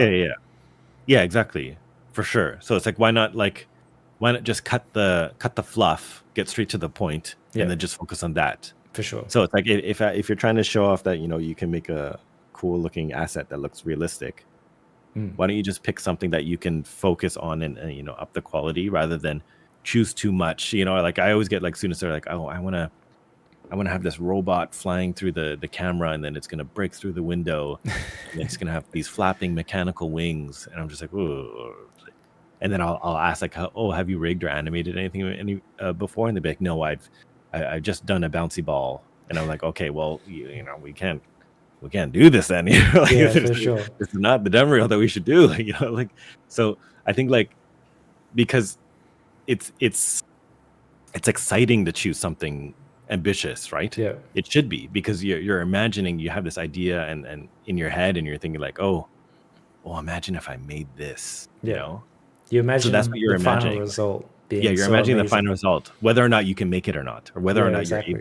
you're able to, right? Yeah. Which is what I mean. It's like if you don't have a good self-awareness as to like what you're able to create, then it's going to be hard for you to pick something ambitious. I think like it's better to understand like where you sit in terms of your skill level and work around that Yeah, just enough that where you can up the quality. for sure. So something that you're familiar with, that you've maybe done before, and then enhance that look rather than do something that you've never touched before. You still have to learn at the same time, and also because like for the mentorship, it's like 4 months, right, at Think Tank. So It's not long to obviously do it's like high not quality. long. Yeah. Yeah, exactly. Especially if you're learning, because you have to learn it, you For have sure. to execute at a high degree, and then you need to show the breakdown, and then that's what you're going to be putting out there. Yeah. So if anyone could do that in 4 months, then why would they not do that? But it's like there's just so much to do in a short amount of time. Yeah. So it's like, why would you make it harder for yourself by choosing something that you've never done before, or something that's way too ambitious, or just like content wise, like quantity is just too much. You know what I mean? So lack of self-awareness of their own ability is another mistake, essentially. Yeah. I would say that for sure. For sure. Yeah, it's a big one. Yeah. What about what's another big mistake? At least from my perspective at the school, it's choosing a mentor, or choosing Interesting. like Okay. educate the path of education, like how you're going to acquire this education. Yeah. Whether it's like I can't really speak like solely just like at our school, but Yeah. it's important where you get the information from? from. Yeah. Because I think like there's so much information out there, lots of free information out there. But I think that what works well for Think Tank is that the mentorship is, you're choosing someone that exclusively works, that is actively working in the industry, right? Yeah. And I think that context is very important, because you get like hands-on, like first-hand experience as to like what you should do relative to your department that you're trying to seek out, right? So find someone that actually does the job you want. Yeah. That For why not? Yeah, exactly. I think mentorship is very powerful for sure, and I think every school that is teaching CG, I think there should be a mentorship type of aspect to their curriculum, because if you're just teaching from books or from tutorials and like how to make you can do that for free online. Yeah, you can do that anywhere, right? Yeah. But like the stuff that there's a lot of stuff that like you and I will both teach our students that like you can't search online. Yeah. The reason being is because the context doesn't exist online. Yep. Like what we would provide is the insight given a certain context and how to tackle certain problem, or whether it's creative or technical, Yep. based on this context. For sure. And I think that's very important, because how you work on your own personal demo reel at home and at school is very different from like how you would work, beside me Yeah. inside a studio, right? Mm. So why would you not want to try to seek out that specific information? How would you do this? Yep. And then when the student asks me like, oh, like how would you do this at work? I'm never thinking like, okay, this is how you do it. Yep. I always start by saying like, what is the context? Yep. What is the shot? Yep. Like give me some context, and then I'll tell you how. Because if the context changes, if the shot changes, then the way that we approach it is different. Yep. Right? Like So- you could say, yeah, go ahead. Yeah. So this actually leads into what my second question was going to be, was imagining juniors have got their first job. What is juniors' biggest mistakes for entering the industry? And this kind of leads into that, of essentially now we have working from home is completely different to now having context you have to follow at work. So it leads into the thought you're going into now. Sorry, I didn't mean to interrupt, but continue that thought. So I think like, because like it kind of, it does bridge into that question, because context is what matters, right? So when you say like, what do juniors struggle with the most in their first job, the difference between a junior and a mid and a senior is really going to be about like pipeline experience, right? Yep. Juniors can still have like the capable knowledge, the technical knowledge to achieve something realistic, just like a senior might. Yep. But working with context of a show, a budget, a shot, a team size, like just overall skill within the department, changes the way that you approach something. So this is what the juniors are not exposed to initially, right? Yeah. So because they're not exposed to this, how do you kind of like compensate for the lack of? Yeah, exactly. Right? So it's funny because like, people ask me like, well, how long would it take you to model this thing I'm modeling on stream? And it's like, it's entirely about context. Like, it's not an answer you can just give, because we don't know context of shot, how it's used, if it will be destroyed. Like, exactly. Yeah. And I think that's the biggest smack in the face that juniors receive when they step into the industry, because now they realize they don't actually know how to work in production, and they realize the art side of doing the modeling and stuff was just like the tip of the surface. Like, it's not actually how we tip of the iceberg. Work. Yeah, exactly. Yeah, that's definitely what it is. So it's like, how does a junior compensate for the lack of this? Yeah. And what I think that a junior getting into the industry or getting their first job, like, I think what's important is that, because you're selling a business, right? You're selling a service. Your service is as a junior CG artist, right? Yep. So the best thing that you can do as an independent contractor that has just gotten their first big gig is to not look like a junior, right? Not to work like a junior. If I was supervising said junior, like, you would want to make sure that the speed, the quality that you're outputting is all up to par. It shouldn't be. There's already an expectation that the quality is going to be lower, right? For sure. But imagine if it's not. Yeah. Imagine if like the quality in which you operate is already at a high level, and your communication skills are very high as well. Yep. Having those as a junior coming into your first position is great. Yeah. The communication part specifically, like I feel a lot of juniors are too afraid to ask for help because they think the expectations of them is too high, and that ends up actually hurting them. So I think it's much better for a junior to be open about learning, things like pipeline, or asking questions about like hitting deadlines and stuff like that. Where I feel like a lot of juniors are too afraid to step up. Well, not step up, to speak up, because they don't want to look bad. But I feel like, I mean, you deal with bidding and stuff way more than I do. So when it comes to working with a junior, there is an expectation that the junior is not going to perform at a mid or senior level, right? Like, that's taken into account, Like when we're going through the list of like, these are the tasks that we have on the show, and they're deemed as like a certain grade or a certain level. Yeah. And then we'll look at the available roster of the artists, and then we'll start, pairing with a task, Yeah. right? So obviously, if like a junior on their first show like is operating at a high level, like in terms of their normal, CG output, Yeah. being very communicative, they're also good problem solvers, and then they're a pleasant person. Yeah. Then obviously I'm going to look to this person and have more trust in them and give them something bigger, right? And something For more sure. complex, right? Yeah. But if it's someone that is, has a chip on their shoulder, and doesn't communicate and is always complaining, but their CG output is high, that still has an effect on my choice, because even though your output still might be high, but you're disgruntled and maybe you're being toxic in a team environment. Yeah.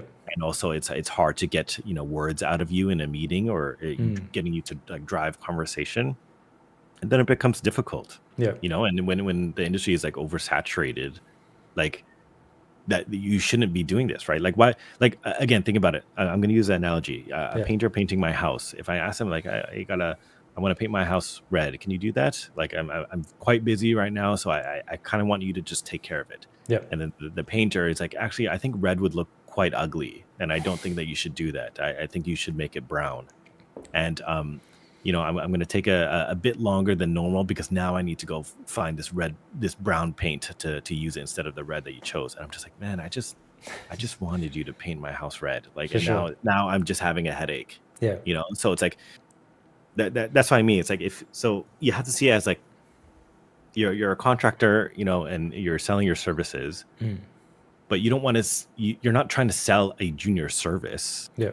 You should be selling yourself as you can operate as a senior. Yeah. And that's why I think like stuff like mentorship is very important, because being able to talk about those concepts and those theories and that type of mindset can help you in your first position, because getting through that kind of hump of like being that timid, quiet, shy junior that is scared to ask things, if you can get past that, you'll climb the hierarchy and the ladder much faster, right? I think not counterpoint, but I think another issue is when people go too far the other way, and a junior comes in with an ego and is not willing to learn from their superiors.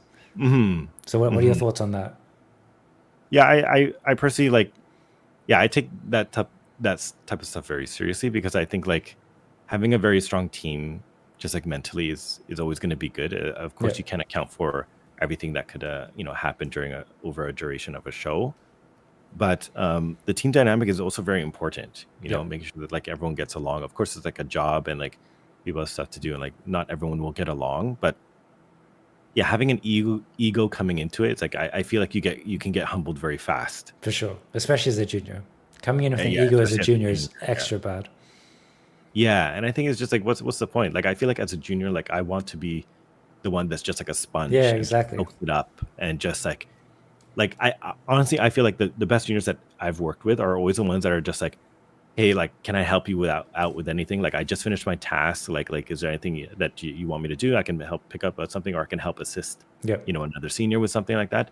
Like, that's always very helpful to me, because it's like, it frees up my time. It makes my life easier. Yeah. And they're being helpful, and they want to be, not because they want something in return. Yeah. It's just that they're like, hey, like, I'm free. Like, is there anything that I can do? Like, that's great. Yeah, for sure. But then if you have that guy that's just like, oh, I just finished my task, can I just like do like a bigger asset, like something more hero? Oh, this is beneath like, me. It just sort of doesn't thing. work like that. Yeah, exactly.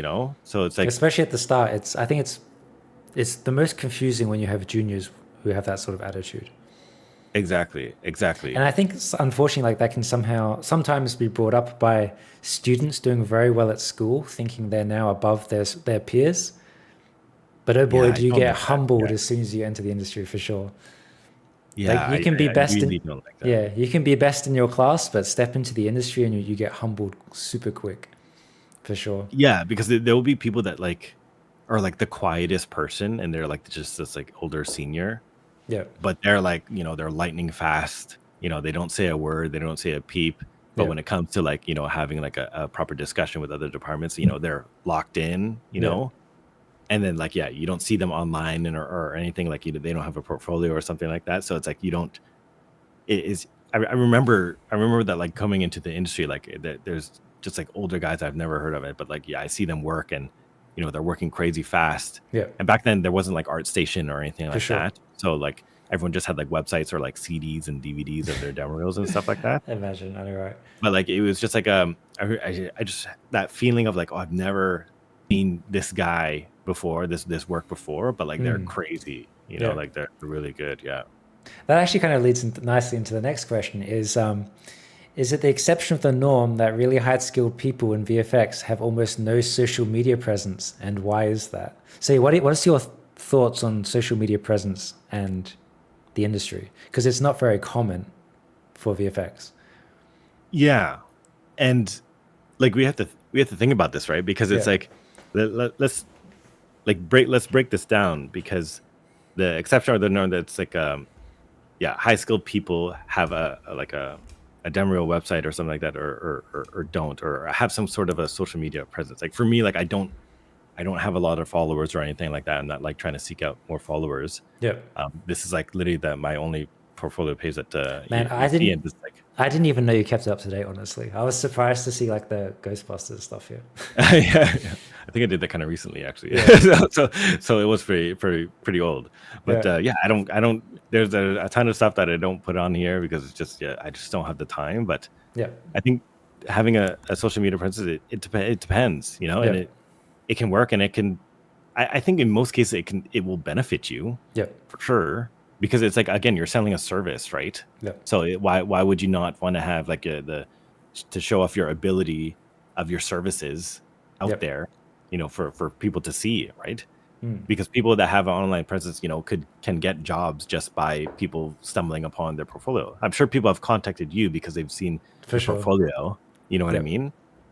But for me, it's like I guess like I'm comfortable in my position now, so it's like I'm not trying to get more eyes on my work or anything like that. Like I feel like, you know, a lot of the best work I've done has always been at the studio. It's like I don't really do personal work either because I'm quite busy. For sure. So I don't think it's necessary.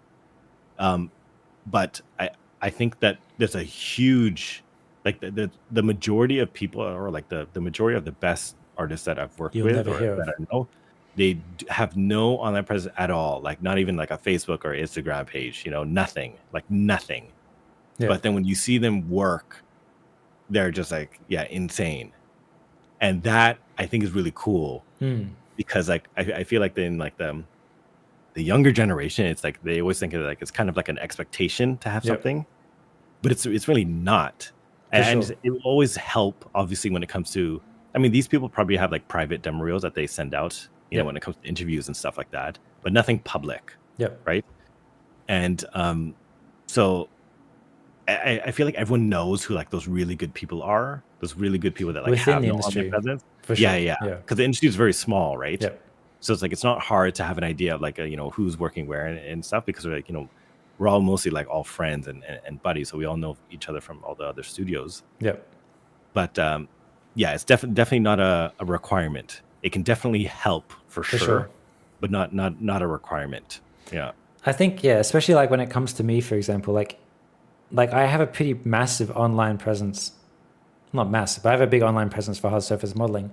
But like to me, I'm just a normal modeler. It's just there's so many amazing hard surface modelers that no one will ever hear of, which are way better than me, but they just have no presence, right? So I feel like this also kind of leads into the fact that I don't really think having an online presence or the size of your online presence doesn't necessarily match up with, like, just because you have more followers doesn't mean you're technically a better artist than someone else, right? Exactly. There's also some artists which kind of, you know, can seem bigger than they are through their social media platforms, essentially. Yeah. And it goes into the idea of selling services, right? For sure. Of course, they want to like you know, boast in their portfolios that they can create this thing because that's part of what they're selling, right? So it makes sense, you know. It makes sense for sure. Yeah.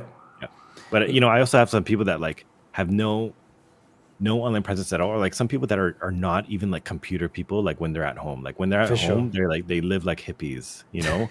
Like they're nowhere near computers at all, and they live in a woods or in a cabin, you know, up north or something like that.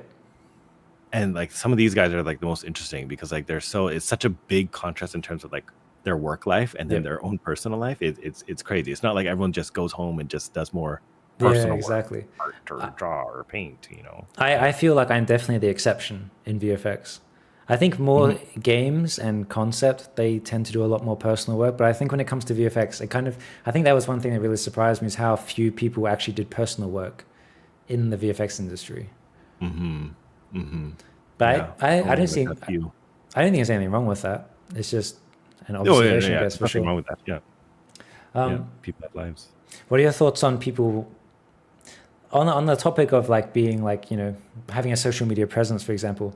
I think something that also kind of brings up is some people tend to inflate their contributions online. Mm-hmm. What do you think about people that kind of slightly exaggerate their work or slightly exaggerate their titles, essentially? I mean, because like You I touched on the fact conducted that it's a a small industry, right? yeah.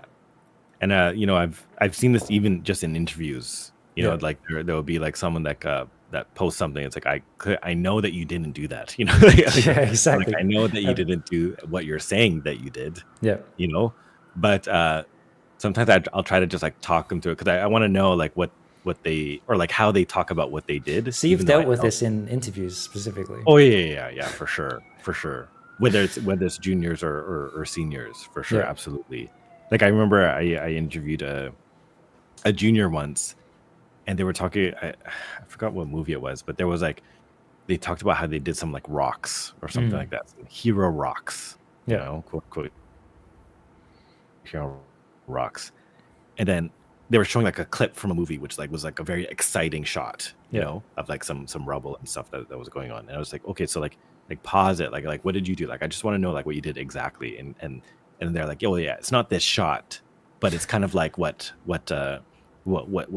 going on in the shot. It's the same thing. And I'm just like, but that's not That's not what you're what you showing. did. Like Yeah, exactly. that's not what you did though.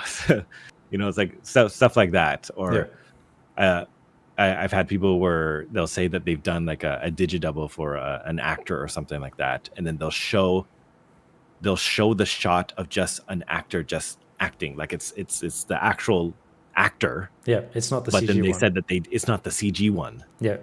And it's like, so why would you show that? And it's just like, oh, it's because it looks like this. It Yeah. looks like this state or this hero or something like that. And I And I was like, assume, why would you do that? yeah, I assume also as soon as these sorts of doubts sort of turn up, right, it makes it much harder to justify hiring someone, correct? Yeah, Because right. then you don't know you can trust at this point. Exactly. And I think that also leads to the point where how I think recommendations are very strong, especially in For a sure. oversaturated industry. Having good strong recommendations is really big for me, Yeah. because I think like whenever I'm hiring someone or like I'm close to hiring someone, like I'll try to find some recommendations or like some feedback from some people that have worked with this person, just because the industry is very small, Yeah. to get an understanding if there's any like major red flags or anything like that. Yeah. Yeah. Yeah, because I don't think people realize how small the industry is. People are usually kind of aware of who has worked on what. So as soon as Mhm. something appears in a demo reel of an asset, there's a pretty decent chance you could find out like essentially what they did, right? I think so. Like I feel like it's not hard to Especially when it comes to like the hero stuff, right? yeah. I think like even just knowing what movie it was, like, oh, this movie, like it's pretty easy for us to be like, oh, that movie was done at this studio. Oh, Yeah, that studio, okay, I know this so and so at that studio. Let me yeah, reach out. for sure. And especially because people are moving around quite often, it's really not hard to keep track of what's going on in the industry. Again, it's very very small. Yeah. Yeah, for sure. Hmm. Let's see. Oh, someone asked if we could loop back to how you actually advanced through your career, because we just got into just being a junior. Do you mind Oh going back to that? yeah, sure. Yeah. So what happened? You're a prime focus, right? Yeah, so I was at Prime Focus as a runner, and then a couple of months in, I remember one of the producers asked me if I wanted to be a junior modeler on one of the films that they were about to pick up. And I remember I was counting pizza boxes because I was flattening the pizza boxes in the kitchen, because I had to flatten it because I knew I had to do the recycling before the day's end. Yeah. I was flattening pizza boxes. I'm like counting. I'm like 1, 2, and then the producer came up to me and asked me if I could if I wanted to be one of the junior modelers. And I remember I was so happy because that was like my break. Like that was Yeah. like, Oh and like man, it's the thinking like best experience of my life. yeah, Yeah. the best feeling. And I You think it's finally because like made it. exactly like, and it's just like, and it's not for me when that happened. It's not just like I went to school, like I didn't really work out, and then I had to go back to a restaurant to make some money, and then like Yeah. working as a runner, cleaning shit off toilets. Like it wasn't just that. It's more so just like I put my mind to something. Mm. I put my mind to something, and I decided that I wanted to do this, Yeah. and I was able to get it. Yeah. And so it's like, it was really just like, I just worked my butt off, really. It wasn't like someone handed it to me, or I took an easy way through it. I went like the hard way. Yeah. And I think a lot of people like now, like people get artist positions as their first Oh, people job. walk out of school into ILM. Like Yeah. yeah. But for me, I took an assistant job. I Yeah, took one exactly. job, and some people are not willing to do that. But Yeah. at the time, back then, 11, 12 years ago, I was just like, I didn't care. Like I was just like, I just want to be around this because Yeah. this is what I want to do. For sure. Yeah. So Yeah. you got hired as a modeler, hmm and you were in Prime Focus for 10 months? Yeah. So I was doing like a lot of like digidouble work, which was nice as like Yeah. a junior, like doing like some character stuff. So So that was quite good. It's like the biggest movie was Sin City 2, A Dream to Kill For. That was one of the first ones that I worked on, and then just like some smaller shows after yeah, that. sick.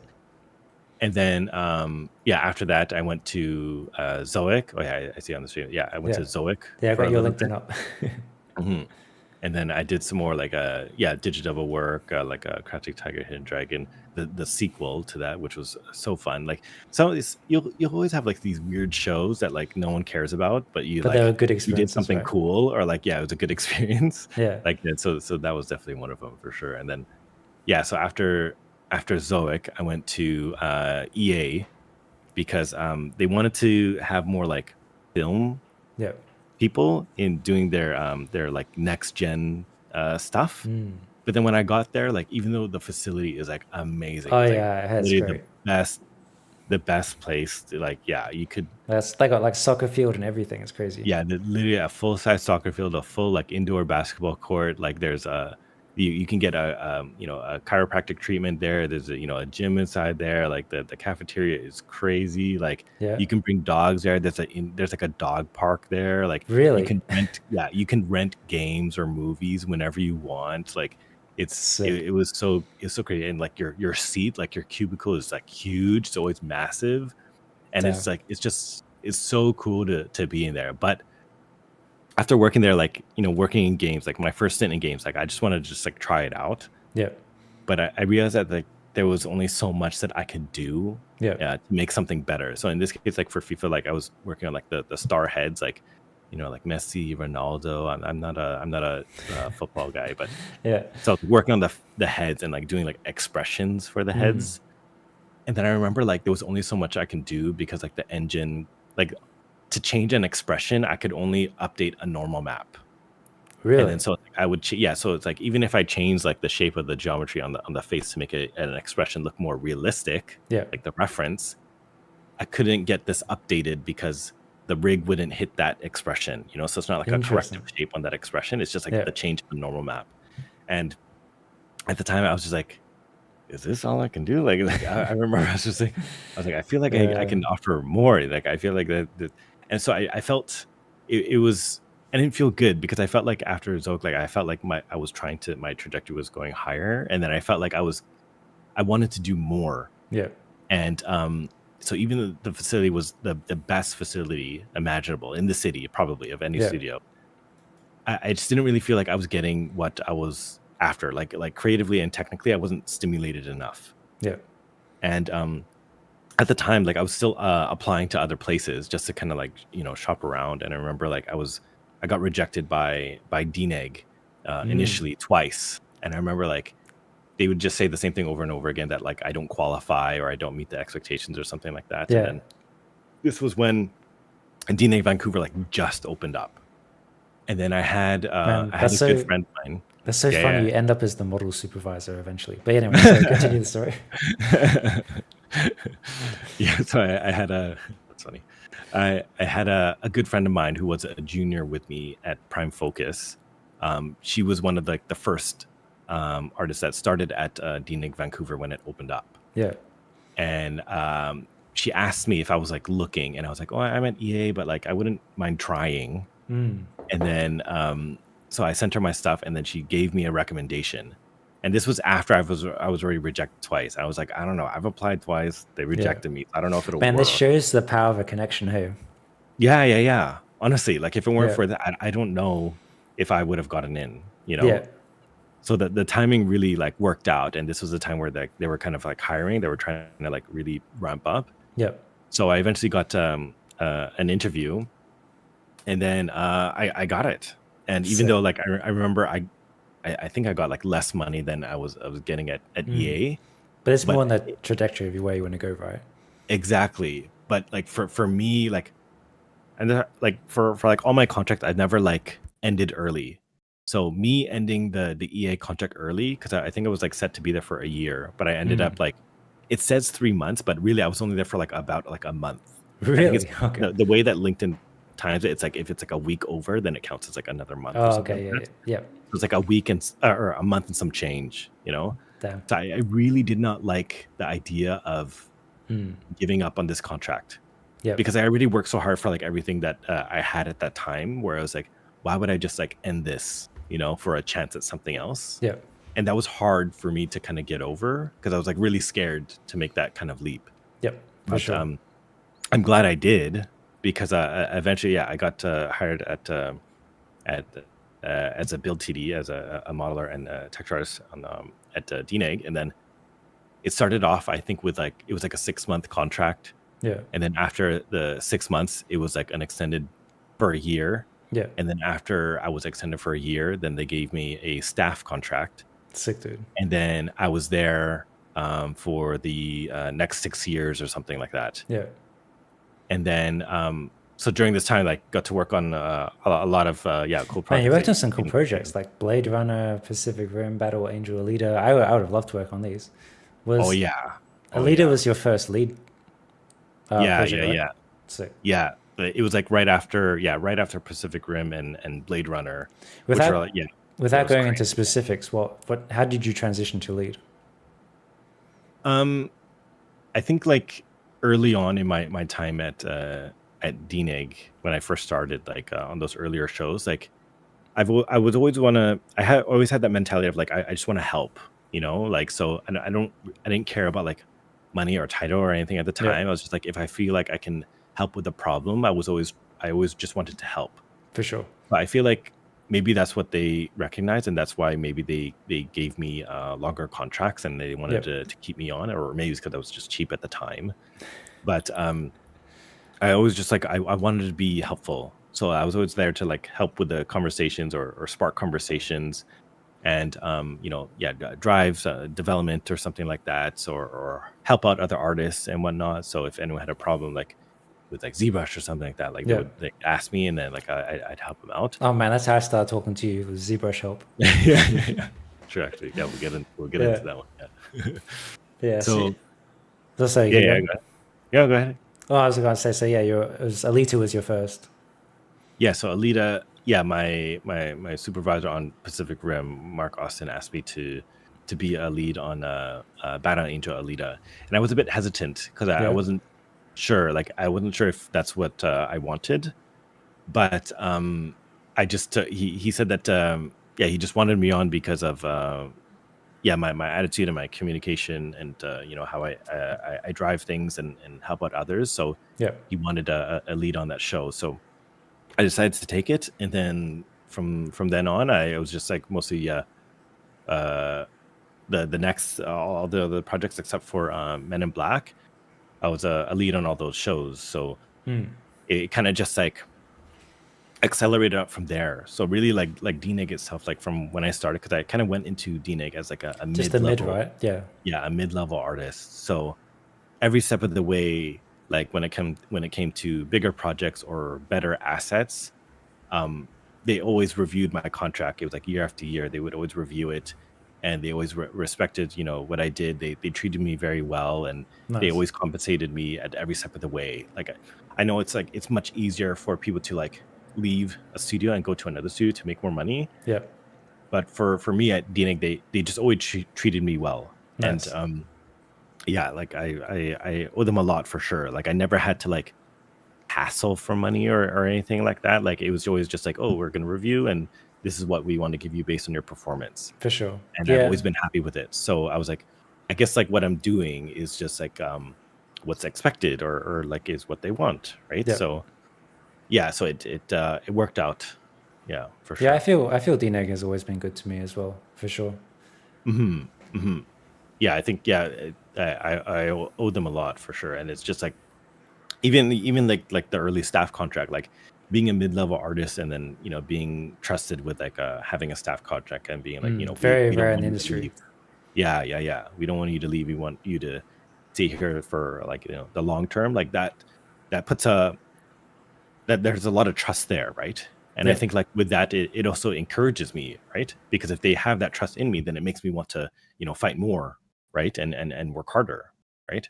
So it's like a win-win for both sides, right? Yeah. Yeah. But yeah, and Mhm. then Dune 2021, this is when I came to DNEG. Yeah, that's This is the our big one. first show together. But yeah, Yeah. my very first interactions with the John was I needed help in ZBrush. so, so Mark just put me onto you to get some help with that. But then Yeah, yeah, that's normally the call when yeah, like as a I'll be lead. working and then someone will just tap my shoulder. I'm like, you need ZBrush help? And they're like, yeah. They'll just like nod their head. I'm like, okay, let me come over. Actually, let's go into this. Since you're a supervisor, you're a model supervisor now. What is the main differences between a lead and a supervisor for people that don't know?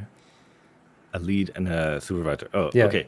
So I guess the way that DNEG treated the lead title is you're kind of like 50-50. So it's like you're 50% on the box and you're 50% like helping out the team. Yeah. So for me in my contract, like it's always kind of fluctuated that percentage, Yeah. and it really depends on the show. Yeah. So whether whether a show is large, has a lot of assets, or maybe it's smaller and has like very complex assets, could change kind of like the structure of how they wanted to utilize me. So the way that I always say it to my my HODs or my head of department at the time is, whatever you guys want to do, like just let me know, like to let me Yeah. know what the problem of the show is or what kind of show it is, and I'll adjust. And that's how For always sure. how I've kind of like had my attitude going into it, is just I'll do whatever you want me to do, You're talking about And like box percentage, right? yeah, exactly. Yeah. So whenever a new show was coming up, we'd always like discuss like what's expected or who's going to go into what show. So they would always be generous enough to ask me like, what do I want, like, Yeah, or what sick. show do I want to go on. And I would always just tell them like whatever you want me to do, like I'll do it. Like, so in this case, like you can see Alita, I was a lead, Yeah. but then after that, Men in Black, I was just a senior. So in this case, like for Men in Black, there was just a lot more work to be done. Yeah. So because of that, they said like, oh, like it probably help if you can just like help out with like the hero level stuff, and we'll just get the supervisor to So watch there was over no the lead team. on that show. It was just a Yeah. super and seniors. Okay. Or in this case, there was a lead. It was Daniel, last name, Axelson. Oh, Do you yeah, remember yeah. him? Yeah, yeah, I remember. Yeah, Axelson. Yeah. So because there was a lot more facial work to be done on there, Yeah. he just needed more hands to kind of just do the work. Yeah. So I was just like, yeah, don't worry about me. Like, you don't have to worry. Like, I'll just like blast through all this stuff, and then we'll be good. And in this case, for Men in Black, Men in Black 4, I was doing modeling and texturing at the same time. So like That's quite rare in the industry, right? to do To both. do both. Yeah. Yeah, I guess it depends. So like I guess because I was there for some time, it's like it's easier to communicate this. And DNAG has always been like if you want to try another department, like you can. And so there were definitely a lot of people that like swapped there were even people on the team that you probably didn't even notice. Actually, Andrew, it's like some people even like moved from like the layout department into the asset department, Oh, I didn't or notice even that. moved out from our asset department and then went to the generalist department, or from Yeah. look dev and then went into lighting. So DNA was nice in that regards, that you can actually ask about this if you want, and kind of like move around based on your skill level, and if it's feasible enough for them to execute. So in this case, like I guess I saved them time, because I would texture the creatures or the characters that I was working on, and it's much more easier for them to kind of manage, right? Because it's just with one person, I guess. Do you feel, because I kind of feel with hard surface, the crossover doesn't work as well as the creature does, right? Between model and texturing. Like you'd be much more likely to model and texture a creature, but you'd be much less likely to model and texture a vehicle, essentially. Yeah, I think so. Because the reason being is because a lot of the surface information of something Would that is transfer between organic, them, right? yeah, is more beneficial on the texturing side of things.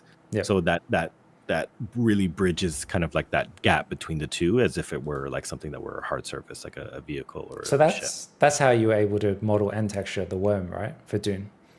Yeah. Because it was like I have control over both sides. So now that I have control over both sides, it's easy for me to understand the workflow, and I can like delegate, make a template out of it, and I just follow it because I know both sides, like the give and take on both kind of departments. Yeah, for sure. But yeah, so then after Dune, which was best show, then we did like Uncharted and Slumberland, and then you left You went to Scanline for a bit. Yeah, this was a hard decision, because I is post-COVID, right?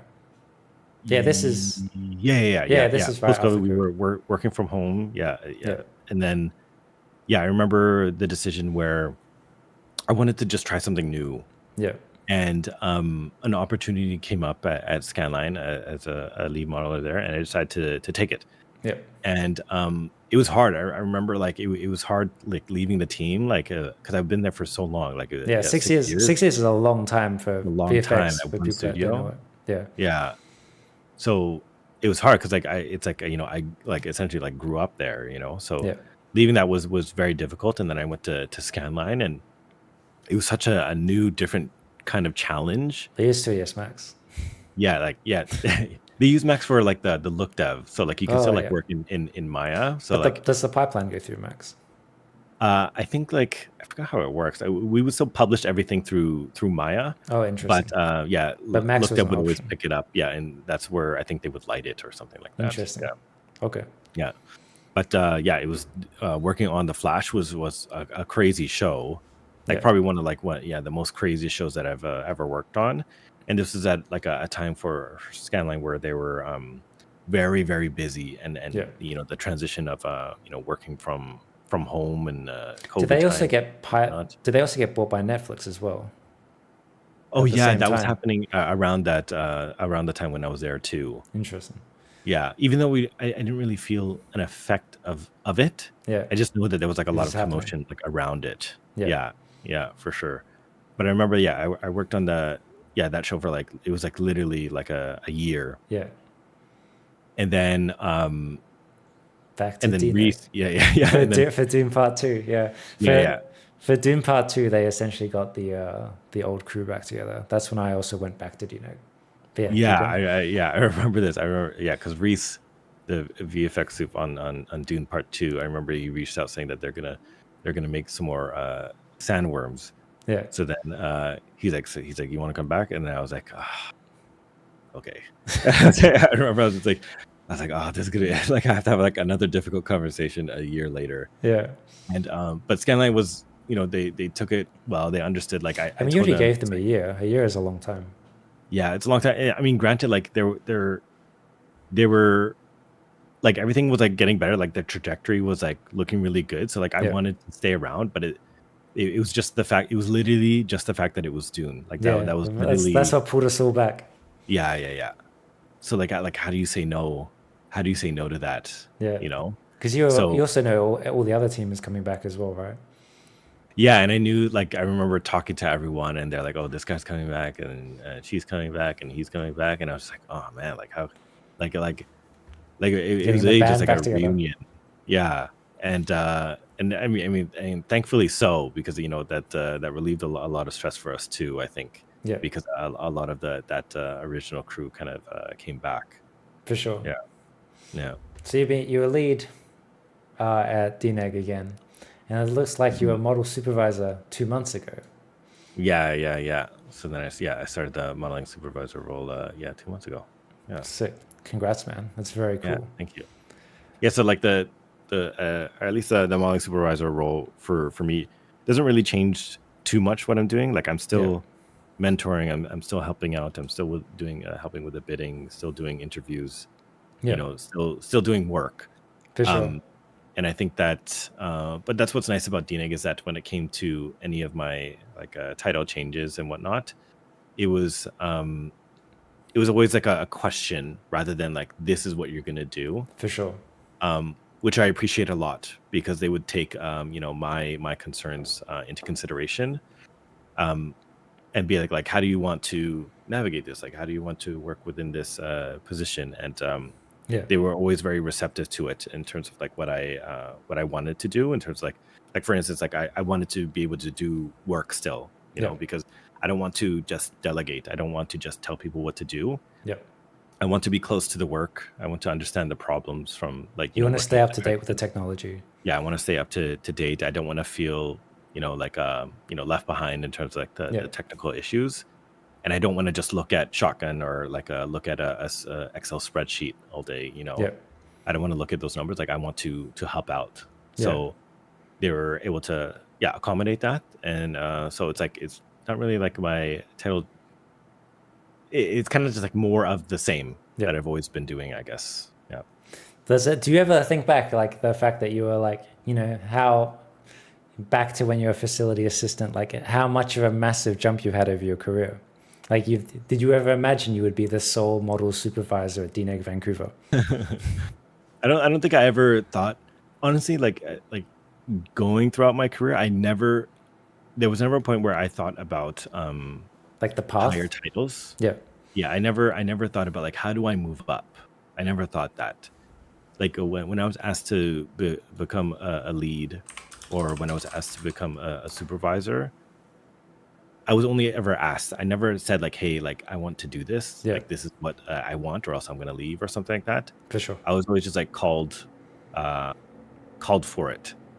And that's just how I've just gone about my career, honestly. Like Yeah, for me, it's just like I never sought out I never sought out the titles. I just wanted to just help out. I just wanted to just make sure that like the team's all good. Like any way that I can improve something or help someone learn something, like I'd always be there. Or like, and I still am doing like cool stuff on my end as well. Like still yeah, doing some really cool creatures or characters and stuff. So that's always just how I've just gone about my career. It's just doing the best I can, trying to learn and be helpful. yeah, And so I guess I found, like, I guess with that comes like I guess good communication, and then the mentoring also helps with the communication. So that also helps with me in my yeah.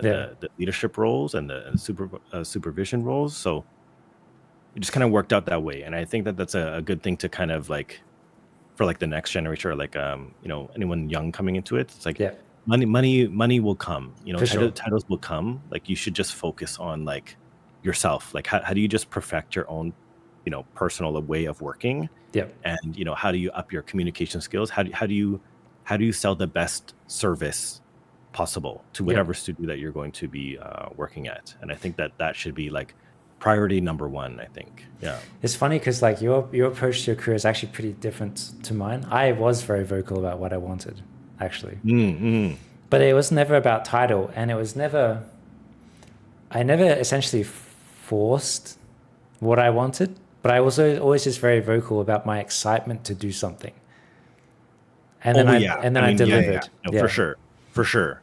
I think like for like in the beginning, even though like I guess I primarily do like character and creature work. yeah. You were Like I vocal would say, about like, wanting to do creatures, right?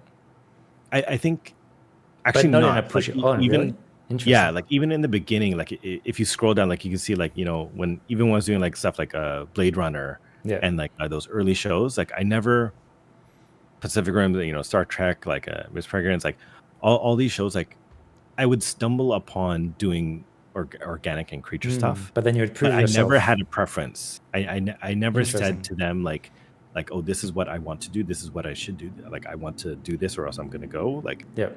it was always just like, just give me whatever you want. Yep. And, but if it's a character or creature, like, yeah, I can definitely help out with that, but I don't mind what asset that you gave me. So and like on some of the early shows, like I did a ton of hard surface work, like a lot of buildings and environments and stuff like that. And a lot of texture work. Yep. Because I was just like, I just wanted to just be that guy that will just help out anyone.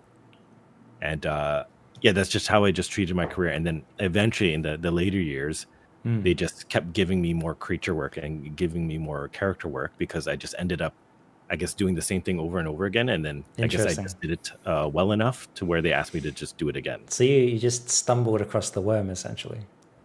Yeah, I think like I think like personally, like internally, I know it was like I gravitate towards the organic side, but Yeah, I for feel like sure. for my career, I didn't want to like try to strong arm them into giving it to me. Yeah, It's for just sure. they just felt like I was I guess the right person for the job, Yep. which I greatly appreciate. And then it just made me work harder. It's like when For sure. on Dune 1 When you got these Reese. opportunities, you worked hard, essentially. Exactly. And I think it like to me, it's like it pushed me even more. Like I remember when like I was literally the first, like one of the I'm pretty sure I was the very first artist on the first Dune. Yeah. And then Reese pulled me. He's like, we gotta make this. And then he pulled Yeah. it up on the screen. It was a worm. I was like, oh God, like Sick. okay, let's let's figure this out. So like, but that trust again, Yeah. it's like that it comes with a lot of respect, and For sure. I have to respect that respect. So it made me work really hard, and I gave it my all, just like everyone else did on the first Dune. Honestly, like everyone, like you can really feel it Yeah. in the air. Like everyone knew that they were working on something special. Yeah, Dune 1 was definitely a special experience for sure. Yeah. I do have, some people do have some questions. Oh yeah. What do you see as the core principles for creating high quality photoreal characters and creatures? Whoa. Okay. Where do you start with a question like that? Yeah. The core. What is the core principles? That's Yeah. the question.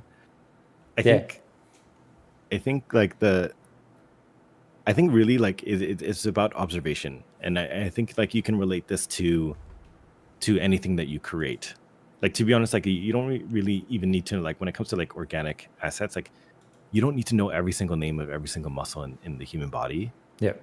But if you can't like look at a reference and understand how to translate forms and what the lighting tells you in a reference or something like that, or how material response of a surface is like, and how to emulate that, it's hard to make something realistic, So Yeah.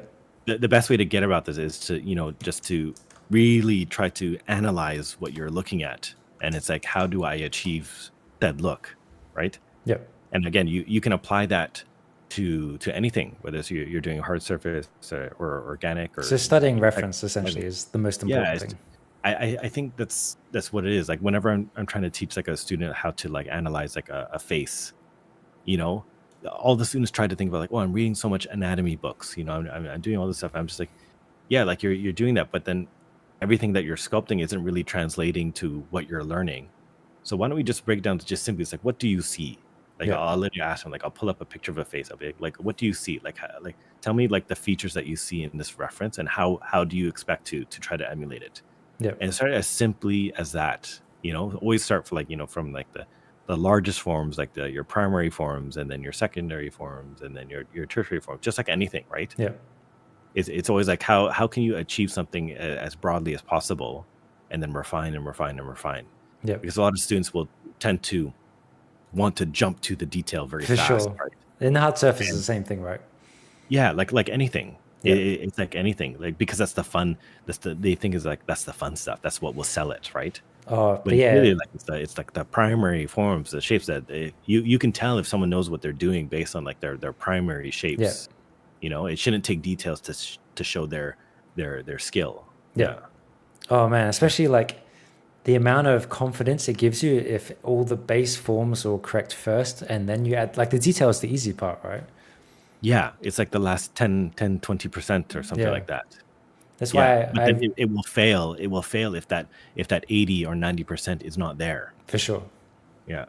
hmm hmm Yeah, as you say, same with hard surface. Like people try and jump into like cutting panels and stuff like that. I'm like, whoa, slow down. We haven't even like matched the hmm concept forms yet. Like, chill out. Exactly. Yeah.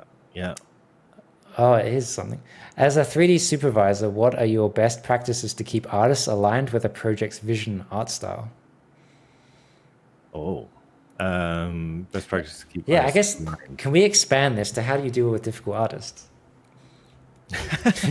Like that's a two-part question. So essentially, this would be a big question about team team Okay, dynamics. so how do you keep the general artists aligned, and then how do you deal with difficult artists? I Yeah, guess. for sure. Yeah. So how do you keep everyone on the same page, and then how do you deal with people that deviate from the page? hmm I think what I've learned over the years is what I say a lot. It's going to be context, Yeah. because every show is different, every asset is different, every team is different, every budget is different, every studio is different, Yeah. and you can have the same, like, let's say like you needed to make a giraffe, but you need to make a giraffe on a high budget film or a low budget film, or a film at ILM or a film at indie studio. Yeah. The way that you approach and making this is going to be very different, right? So being able to communicate this context relative to the end goal of that show with that budget, with that team, and this supervisor. Maybe it's a difficult supervisor. Yeah. Maybe it's a very Exactly. easygoing supervisor. Maybe it's a very conceptually sci-fi looking show, or maybe it's something that's very literal. It changes, that context changes everything, right? Yeah. So I think like a lot of artists that are working might not see this at at face value, right? Yeah. And I think when you're a leader or supervisor, it's important to try to communicate this as clean as possible, because it's important to separate yourself from the work, right? Yeah. Because I think a lot of people that work in the industry, like, they can take things very personally because it's quote unquote artistic, right? Yeah. Quote unquote or creative. But I think once you kind of like step back and just understand like what is the request from the client, and Yeah. how do we try to achieve it, and how can we provide the best context to get to that end goal for the client, Yeah. that's going to be like the best case scenario, I find. For sure. And I think after like a few iterations, like, people tend to get it. Yeah.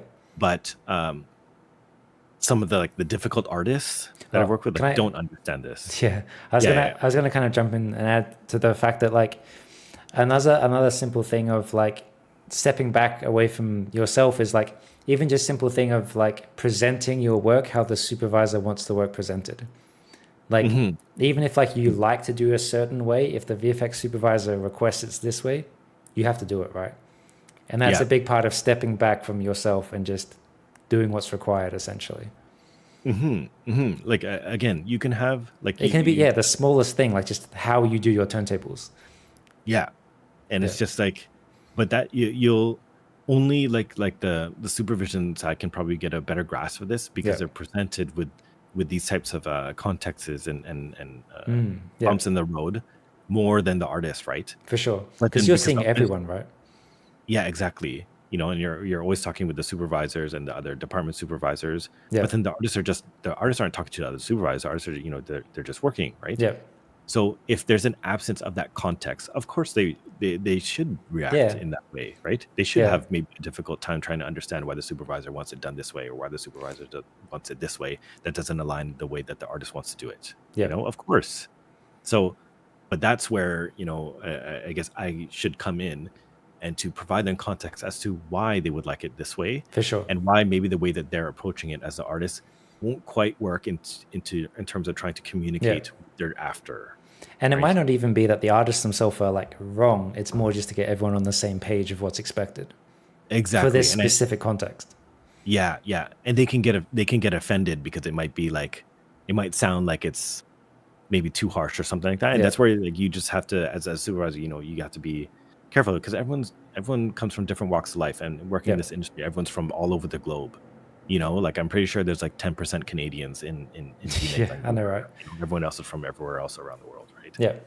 So different walks of life, everyone grew up differently, different languages. Like, yeah, like just like accents everywhere, like, you know what I mean? So it's like people are just different. And I think like being able to provide context to clarify is part of the job. Yeah. And that's why, like communication is key for sure. Yeah. So does helping to provide context also lead into how to deal with difficult people, essentially? For sure. Because like If you can if help them understand the situation. exactly, if you can only do your best to try to, alleviate the stress by giving them more context.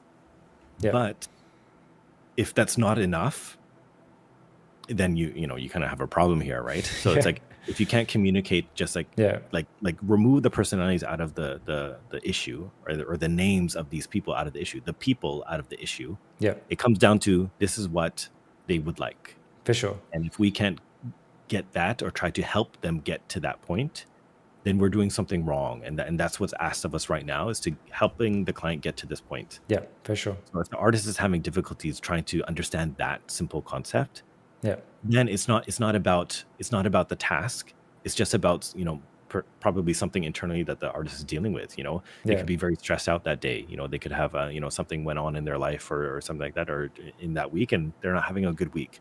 Mm. And I can't assume that they're having the best week, so I have to do my best to try to communicate what the client wants, as just like the first, this is our job, this is what we need to Yeah. do. But if that's difficult, then I've had conversations with artists where it's just like, let's just like, put this down for a bit, like let's go grab a beer, or like, go for lunch, like Yeah. let's just talk, like, what's up, like what's stressing you out. And For sure. my supervisors before, when I was younger, like they would always do the same for me. Yeah. And I think that's important, because you never know what any single person is going through, right? I think So it's also, yeah, this is why it's important to communicate if you do feel overwhelmed with the task, essentially. yeah, So yeah, it goes both ways, essentially. yeah, for sure, for sure. Because Yeah. as a supervisor, there's no way you can know what every single artist is feeling on the show, right? Exactly. And how could you, Yeah, right? exactly. So and subsequently enough, if a supervisor is also unable to communicate that, then it will just make things more difficult, right? Yeah. Because then they might be frustrated because they're trying to hit a deadline, but the artists are not able to hit the deadline, but then the artists are going through something difficult. So then it's like it's a give and take on both sides. It's not just like if the supervisor can communicate it, then they're fine. It's like, is the artist okay to receive it and also elaborate and try to get past it, right? Yeah, for sure. Yeah. Someone says, what type of models would you recommend to put in a character artist portfolio for VFX? Oh, I mean, first of all, there's not really like a character artist Yeah. in VFX. Like you'll have like your asset. It's not like animats. games. Yeah, it's not like games. Like there's no contract that will really say character artist for film. Yeah. So, in my opinion, if you're a junior going to the industry, and you want to work on the organic side, then just show lots of iterations of your organic work. But I feel like there should be some kind of progression. That there should be some, it should be getting better and better. So always you put your best foot forward, of course, right? Yeah. But show different, variations of said organic work. If you're liking to do digidoubles or likenesses, if you pick an actor or something like that likeness better be spot on. Yeah. If there's any sort of uncanny valley with like the shape of the head or something like that, like it'll be seen right away, right? Yeah. Or if you're making like the size and scale of the proportion of this hippo that you made, it doesn't quite look right, but then you're still publishing because you want to kind of like rush it out. Yeah. I'd rather spend the time to try to really nail the look of something from a fundamental standpoint before I release something. Because if there's something that I catch like in an interview that looks kind of off, like I'm just gonna ask questions, right? Yeah. Ideally, you go into the interview, I look at the work, and then there's no question. I'm just like, oh, when can you start? Right? Yeah, essentially. But if I'm asking, it's like, why does that eye look slightly like the eyes of that human? It looks slightly cross-eyed, and then now I just can't unsee it. Yeah, for sure. And now I'm just going to be staring at it the entire time, and that takes away from me appreciating all the good work that you did elsewhere. Yeah. You know what I mean? Do you what are your thoughts on, say, for example, doing like realistic animals versus like made up creatures? Do you think it's good to have both in your portfolio? I think it's good to have both to show Studying the real like that world and diversity. then Yeah, okay, for yeah, sure. But I think I've seen a lot of portfolios where it's solely just like fantasy creatures, yeah, and I think like sometimes like I've seen a lot of like organic modelers that like really lean on the fantasy side they because kind of cheat, it is right? quite easy to hide behind something that's not real. Yeah, But when you do something that's realistic or you do like a face and it looks very spot on, it's like you can really tell if someone is really good at it, right? So if you want to stay on the organic side, showing that kind of wide variety yeah, will be nice, because at least I know that if there is a conceptual type task or a fantasy asset that needs to be created, I can count on you. Or if there's a digitable face likeness that needs to be done, I can also count on you. yeah, But if you're only good at just faces and likenesses, but then you're really not good at conceptual work, yeah, then it's like you put yourself already in a more narrow hole, right? So being able to be as broad as possible is always going to be good. yeah, Even if you gravitate towards hard service work, I think like any junior getting into the industry now, it's going to be good to show a variety. yeah, So try dabble into some organic stuff, or like if you really, or if you really want to go solely just the hard surface route, like yeah, you better be fucking locked good, in. Like for sure. you better be all up in there, just like like Yeah, because you're their competition, at the exactly. same time, Unfortunately, right? yeah, yeah, So there's an expectation there, and yeah, there's also like repercussions as well for not being broad, right? yeah. I was Then you gonna, you, you narrow your prospects, right? I was gonna also ask your thoughts on this. It's not often that a studio gets crazy creature work, right? So Mhm. should students temper their expectation of being a creature artist, or at least like walking into a studio and doing the main creature, for example? I think so, because when it comes to hero creatures, there's a lot of implications downstream, right? It's Yeah. not just create a simple neutral asset and that's it. So of There's a course lot the of senior will involvement. get it.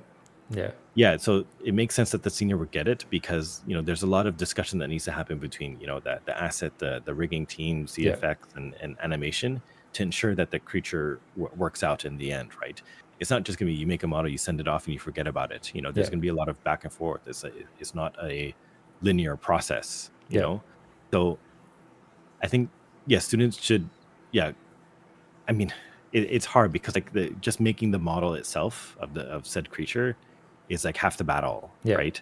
There's another half to make it work, Yeah. and a lot of those technical side of things in that preparation might not be able to be presented well enough in a simple asset demo reel. Yeah. I mean, It's like you need more context. you can't really perform the extra context personally, right? Exactly. Right. Yeah. Which is why, like, if you had a broader portfolio, then at least it's showing that you're versatile, Yeah. right? But again, it's just like the whole, honing in on the hard service. If that's what you want to do, and you know that that's all you want to do, and you understand the repercussions of narrowing your prospects, Yeah.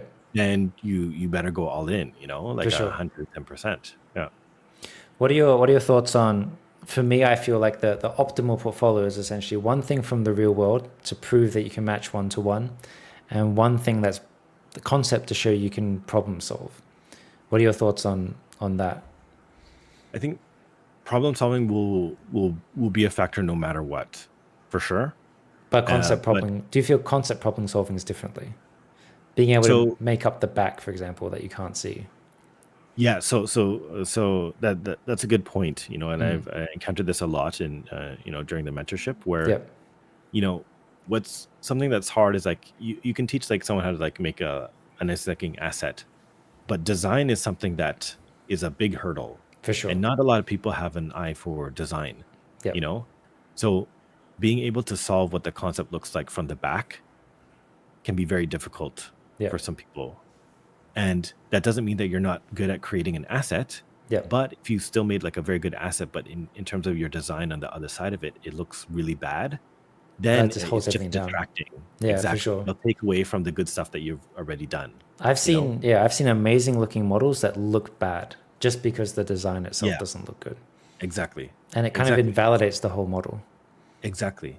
So then it raises the question. It's like, well, then why? Why do that? Because now, again, that's all I'm thinking about. It's just distracting. Yeah. Yeah. So another question is, what are some of the biggest lessons you've learned from working production that can also be applied to personal projects? Oh, that's a good question. I don't know. How would you answer that? Working in production that can also be applied to personal projects. I guess I guess I can quickly answer that. For me, it's just essentially being organized at home. That's the main thing, right? That's a good answer. Yeah, being organized.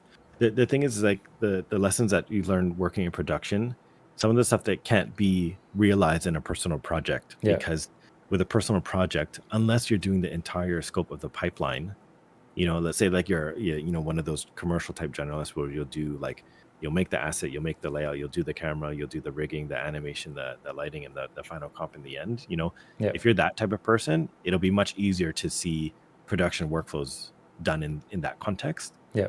But if you're just making the assets, or you're just doing the lighting, or you're just doing the rig, Yeah. you only have a piece of the pie. For sure. Right? I think. Oh, so go ahead. So like, I think like the best way, like for you, again, like you said, is to be organized. Yeah. But showing, like, it's not hard to show, like, if you're let's just assume that everyone here is like looking at assets, right? Yeah.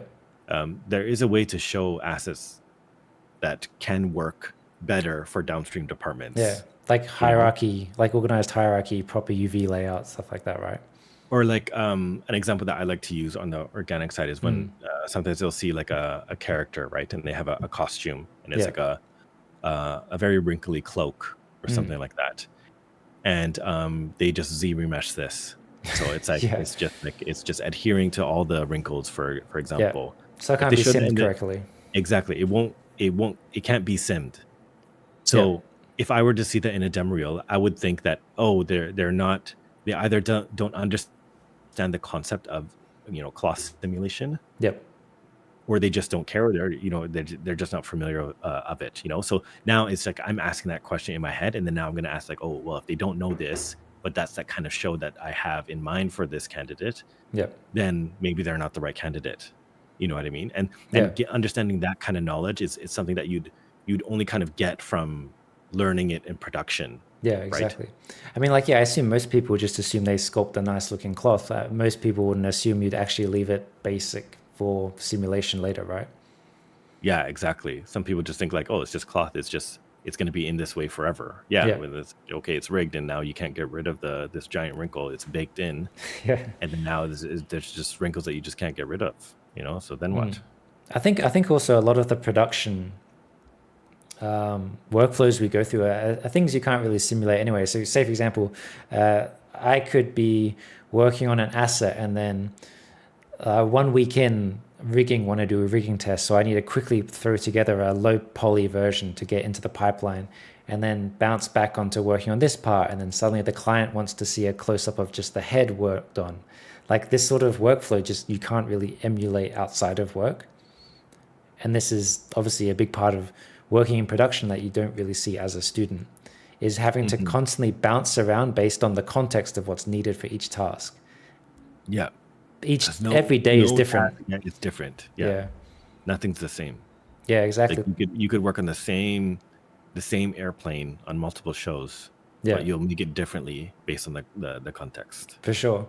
Even stuff like, say, for example, imagine we're working on a plane or something, but the plane ended up being like a restore from another show, like the previous season or something. Then you will need to maybe rebuild the cockpit because there's a new set. Like there's every single asset's always different in every way. You never just clock in, make the spaceship, and you're done, right? Yeah, exactly. That's why when people are like, oh, like how long will it take you to make the spaceship? And I got no idea. Yeah, exactly. Like what does the shot look like? Like how many shots? How close am I to this? What's happening to the spaceship? Does it explode? Exactly. Are we going to go inside? Are we going to transition from outside to inside? Is there a takeover from a realistic on-set spaceship to a CG one? Yeah. Do we need to give this to another studio? Yeah. There's so many things at play. So it's like I don't like like the blanket statements, like how long will it take to do this? Like How what long it should I do? takes. Yeah, it'll take as long as it needs to take. And then, yeah, at the end of the That's day, you might not even get the days you would think you would need to do it, and you somehow still have to make it work. exactly. Like I think a lot of the time, like in production, it's like you're given a timeline, Yep, and then it's like, okay, what can I do within given this timeline to make the best thing possible? for Because I sure. don't think there's ever been an asset that I've completed where I haven't been like, oh, I could have done something more. Oh, 100%. I always feel that way as well. Yeah, exactly. So it's more about like, okay, given this time frame, like, say you have 2 weeks to do something or 2 months to do something, like what could you do within those days, And so it's like a lot of the time, like maybe this, I guess, kind of relates to like production experience on personal projects. Like giving yourself a timeline can Yeah, kind of help like for sure. you personally understand like what you can knock out and the quality that you can knock out within a given timeline. Yeah, But when you're working on personal projects, you don't have a timeline, right? yeah, So it's like, and you also you're not going to say, oh, I spent a year on this in your demo reel. yeah, You're not going to put that in text or something like that. for sure. So it's like, but if you just gave yourself like a timeline and stuck to it, then Yeah. you'd really kind of see like, what you're made of, right? It's so funny. I'm trying to imagine scenarios where you could emulate the real world. I mean, you could emulate production in personal work, and it would be straight up like someone just turns up 2 months in your project and like the design's changed, restart. Yeah. Like that is something that can happen, right? Yeah. There's just, you have no idea. Every day could be completely different. Design change, script change. Mm-hmm. Yeah. It gets deleted. They don't Yeah, do it anymore. it's just that it's not in the show anymore. Like it's just. Yep. That's it. Yep.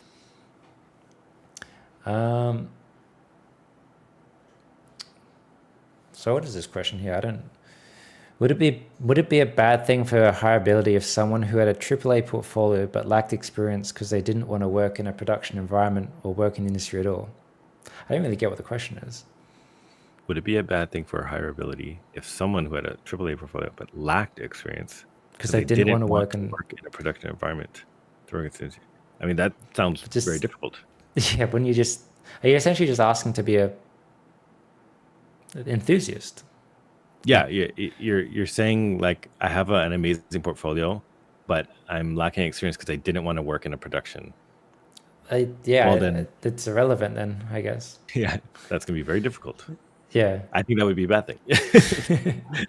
that would definitely be a bad thing because it's like, I mean, first of all, define AAA portfolio. I mean, actually, I don't even know if I read the question correctly. For a second, I think like what I feel like this person is saying is like they have great work. They're saying that they have great work, but they don't have much experience because they haven't worked in a proper production environment. Yeah. Okay. And in my opinion, like when it comes to hiring and I'm looking at portfolios, like sometimes I don't need like the 10 out of 10, like the best rock star to make the work, For sure. A lot of the time it's like I'm having the interview, like trying to gauge like their communication skills, like how they are like as a person, like how much pipeline experience that they have, how much of a problem solver are they, like what are their adjacent skill sets, how technical are they versus creative or artistic. Having this is much more than just they make good CG. Yeah, for sure. And that's what I mean. It's like I don't need the best artists imaginable. I need problem solvers, because at the end of the day, like when we're all like in a crunch time or something like that, like when push comes to shove, like those people that can get themselves out of a difficult situation, whether it's technical or creative, are the ones that you want to have around you in your team. Not just a person that can just make one thing good and take a really long time at it and just like put on their headphones and be quiet. Sometimes you want some people that like, again, are humble, helpful, and can navigate through any type of problem, regardless of the show and the context that it gives it, whether it's high budget, low budget, quick, long, like a tentpole film, like going for the Oscar, or something that's like a TV show. You need someone that will like ride through the flames with you. For sure. Yeah, so it's not just about AAA portfolio. Yeah, for sure. I'm gonna. Do you mind if I quickly? Actually, it's 11:20. How long did you want to stay, John? It's entirely up to you. Oh, I'm good. I'm good. Yeah, You're let's good? bring it on. Yeah. We keep going? All right. I'm going to Yeah. get a glass of water quick. Are you Yeah, okay sure. answering a question while I get water? All Yeah. right. I got it. It's the most simple question ever. What advice would you give to your 18-year-old self? Oh, that's a good one. Okay. Let me do that. What advice would I give to my 18-year-old self?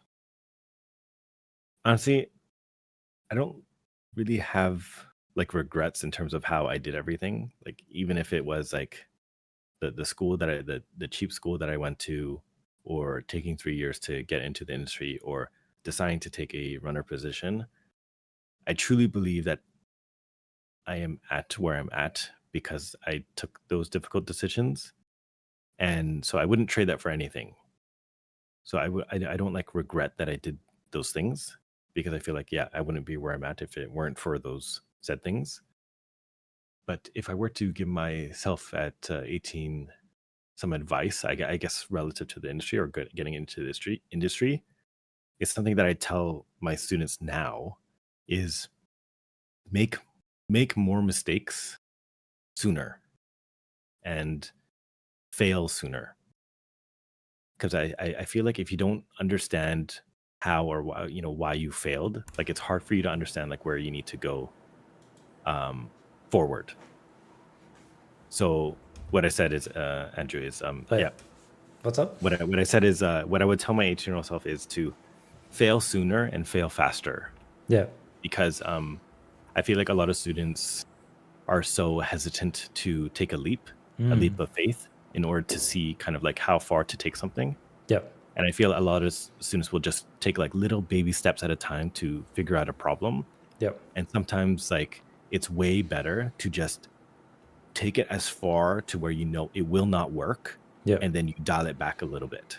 So be comfortable Rather with than going failing, button of it. essentially. Yeah, be comfortable with failing, because like you don't know what you're capable of, or like what your range is. Yep. Like a very simple example is like, let's say that you're sculpting something like a feature of a skin or something like that, and like the wrinkles or something like that. Like let's take the sandworm for something. It's like it's too subtle. Yep. You displace it, you render it. You're like, it's too soft, and you're like, okay, let me just do a little bit more. Push it down a little bit more. Okay, it's too soft. Okay, let me do it again. Push it down even more. Okay, you render it. Okay, it's too soft. It's like sometimes I'll just like, fuck it. Like I'll just like sculpt it so deep to where I know it will not. It's like broken. Yep. To render it, to understand what my range is, and then I understand like what are my limits, and then I can come back. Yep. So I feel like you can apply that same sort of theory or mindset to kind of anything, Yep. where it's important to really try to take bigger leaps to find Yep. the answer to a problem, rather than take little baby steps, because who knows how many baby steps it could take. 1,000 baby steps to get to the answer. Yeah, exactly. Or it can take you like 10 giant leaps to get to an answer. Yeah. It's better to leap forward and then turn it back a bit more. I mean, that's Yeah, just a good yeah. rule in general for CG, right? I think so. Yeah. Yeah, like even when it comes to like applying like small panel details, I usually just go crazy, just duplicating shit everywhere, and then just start removing them instead of like thinking slowly and just placing like instead of placing like little surface details slowly, I just apply heaps of them and like render it. I'm like, okay, now this is too much, and then just delete like half of them. I think it's also kind of like a byproduct of us being molded by production, where Yeah. time is always of the essence, right? For sure. So when time is of the essence, it's like we have to try, like you have to try things fast. Yeah. And that could come with failures, but at least you're moving forward faster, rather than like, oh, I'm not too sure. Maybe I'll add a few more. Okay, For sure. add a few more. I think that also essentially kind of leads into the fact of like, at work we're used to being told it looks wrong. Yeah. Like we're used to failing in quotation marks. It's because it's just not what they want. Yeah, exactly. Like what sparks it, then you just make it just pushes the conversation forward. Yeah, for sure. Yeah, that's a good one. Let's see. Does anyone else have any other questions? Do I have any other questions? Let me see. I guess this is a semi-relatable question. Well, not relatable, but I mean, it's.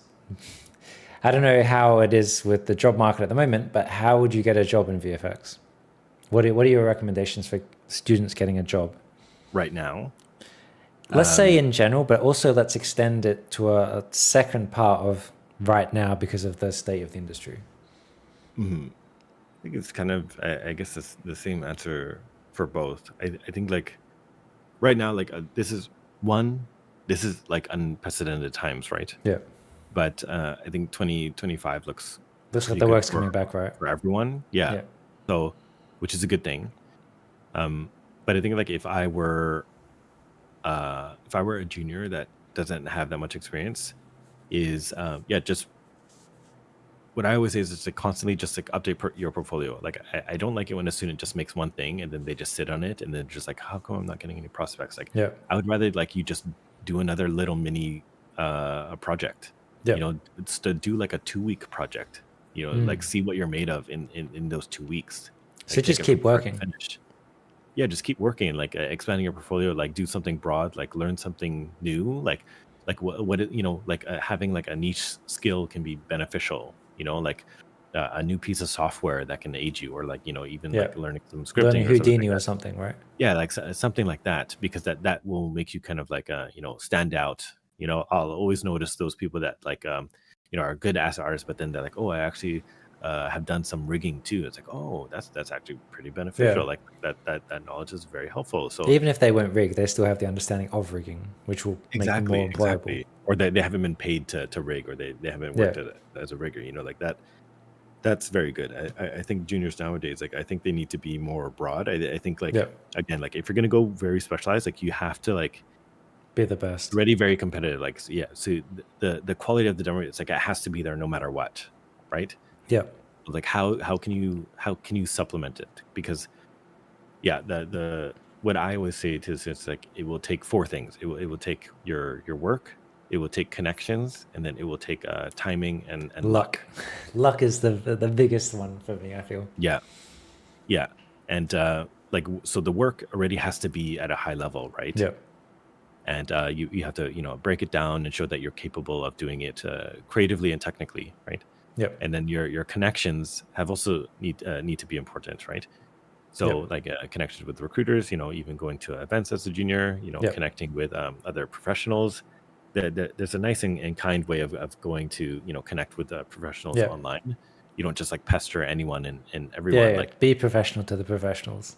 Yeah, like have like some genuine conversations and stuff like that, rather than like trying to seek like a position out of that. I think we can tell when someone's trying to use us to benefit themselves.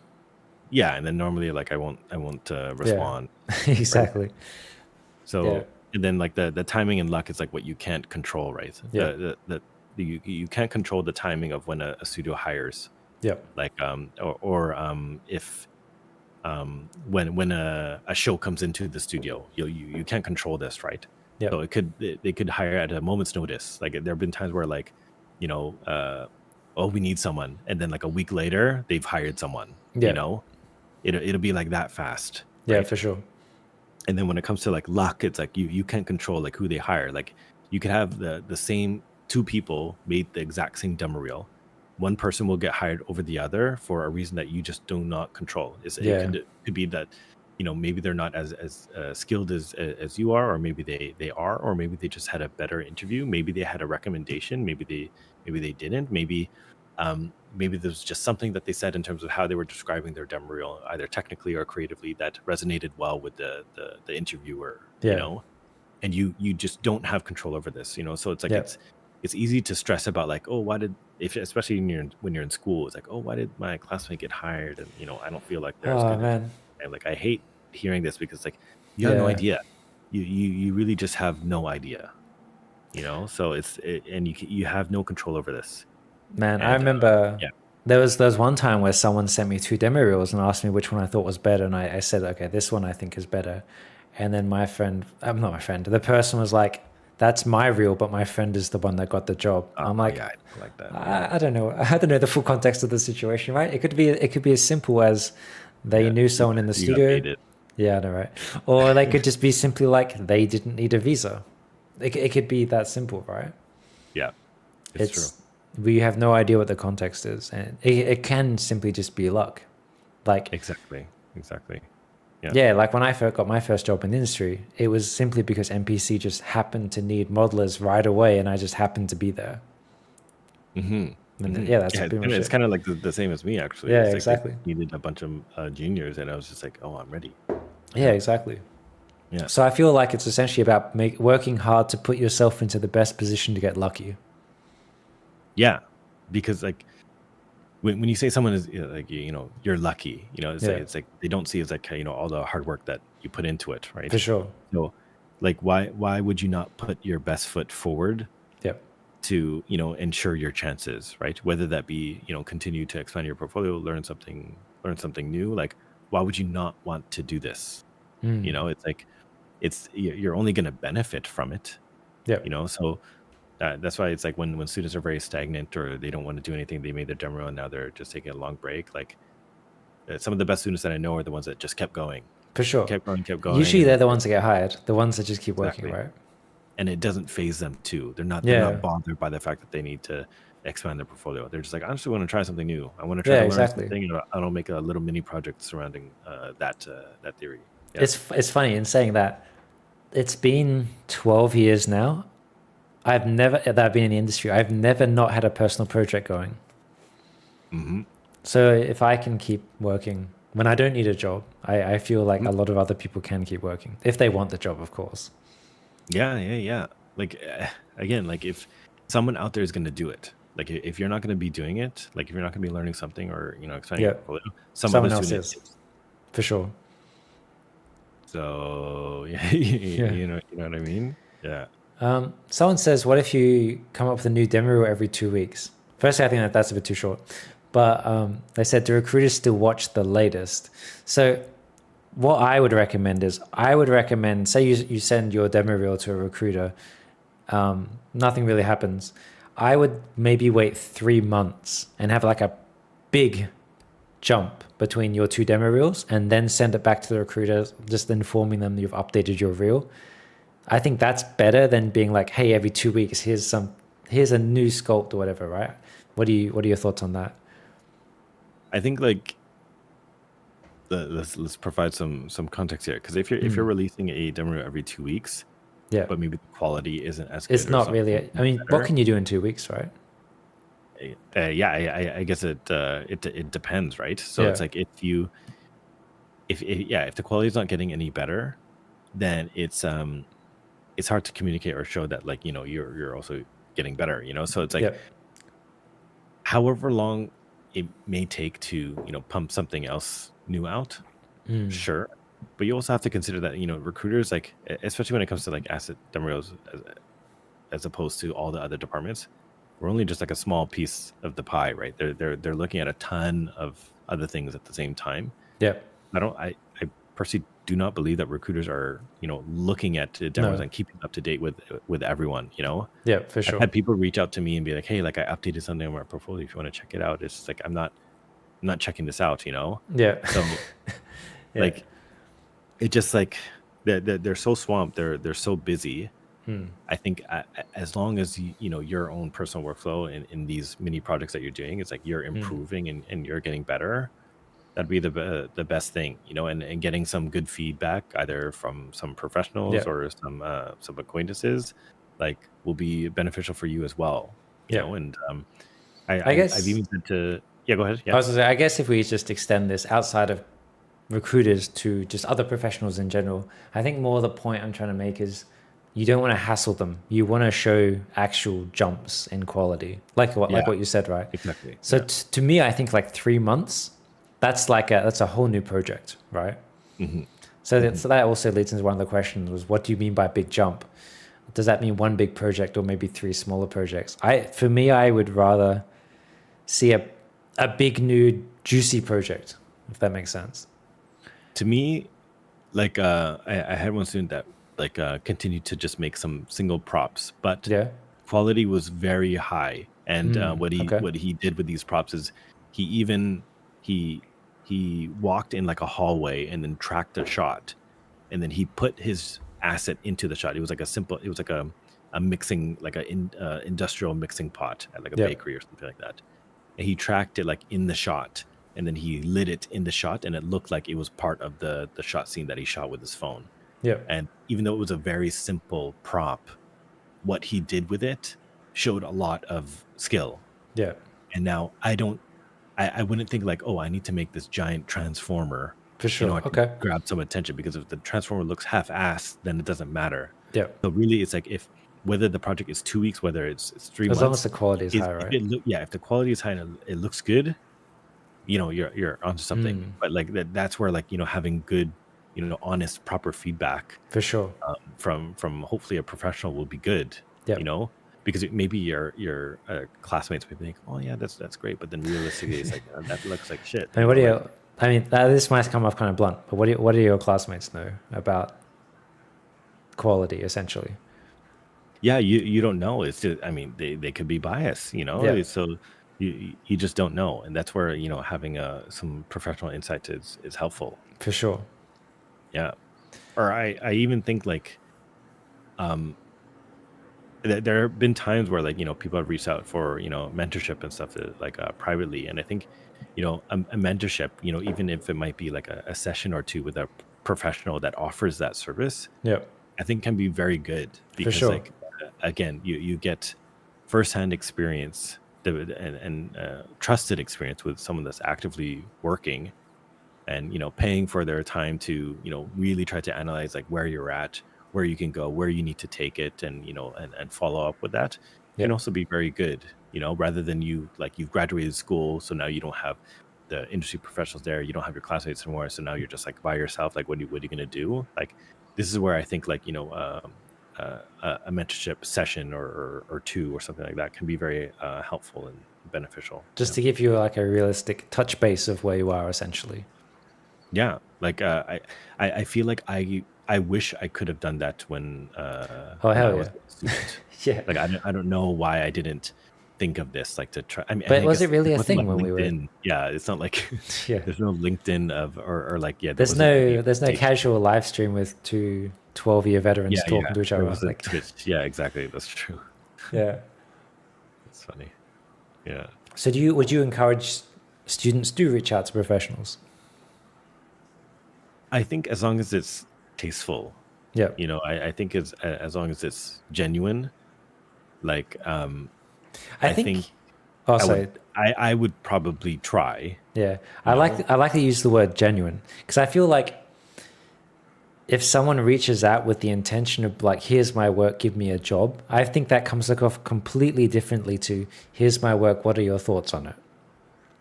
Because like, I feel like if a student is good enough to get them a job, you might recommend them without being asked, essentially.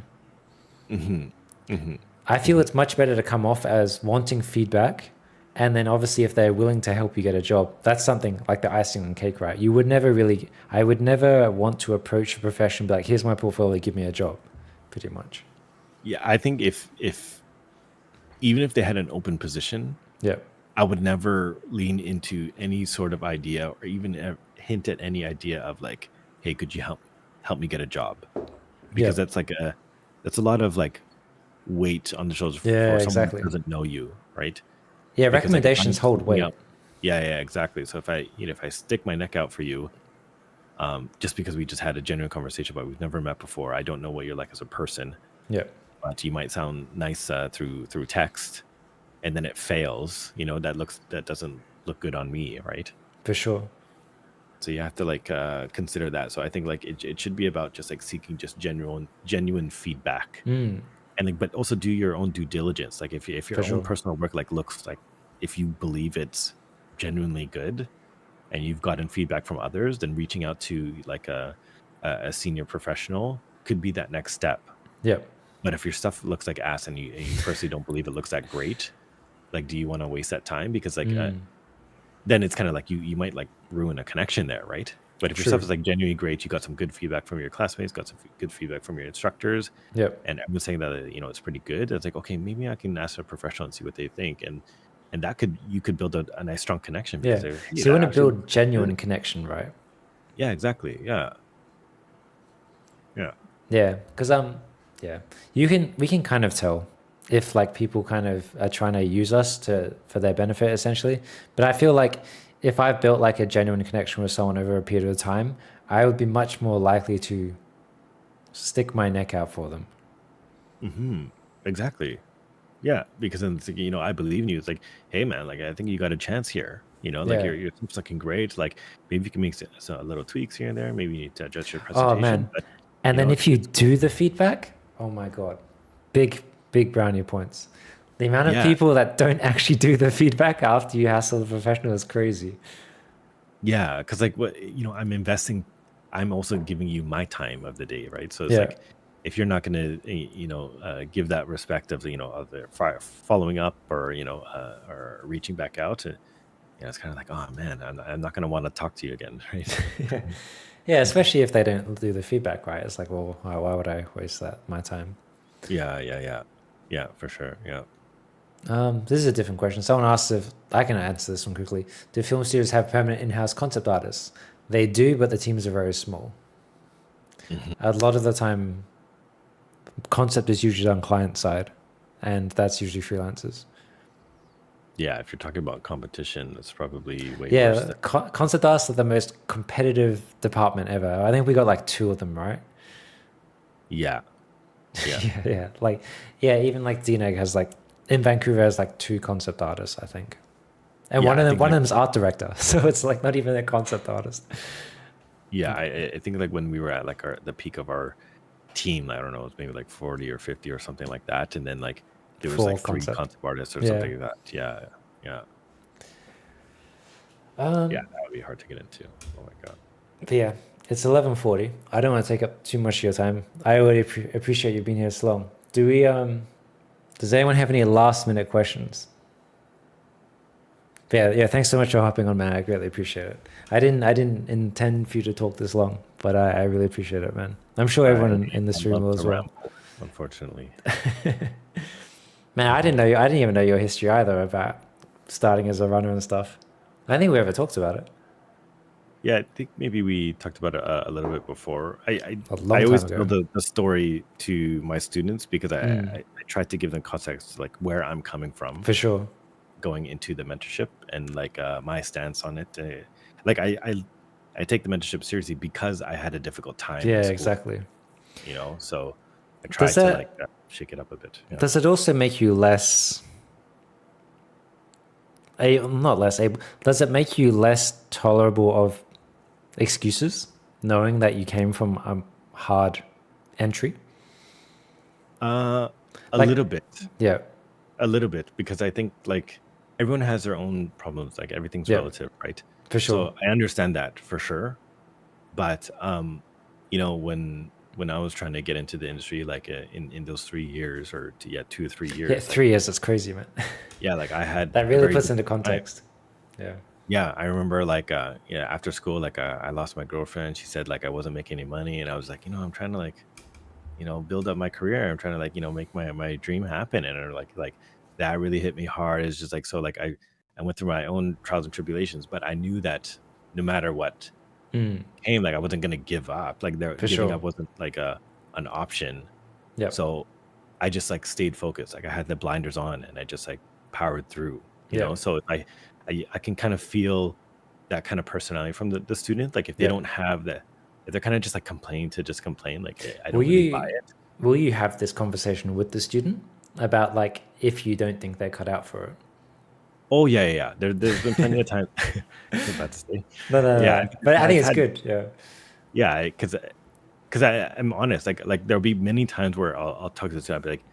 I'll be like legitimately like one on one. I'll be like, do you want this? Because like the like what you're doing like right now, it doesn't look like you really want this as bad.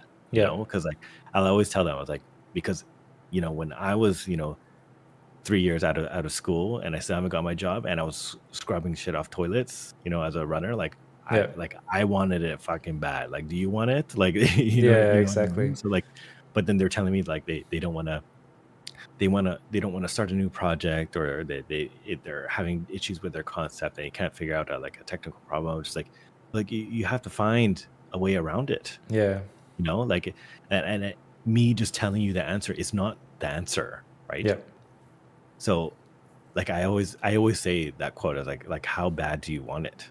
Because I Yeah. wanted it bad. and I wasn't thinking about what studio to work at, what kind of assets I want to work on. I just wanted to get close to this. I just wanted to, help contribute to a movie.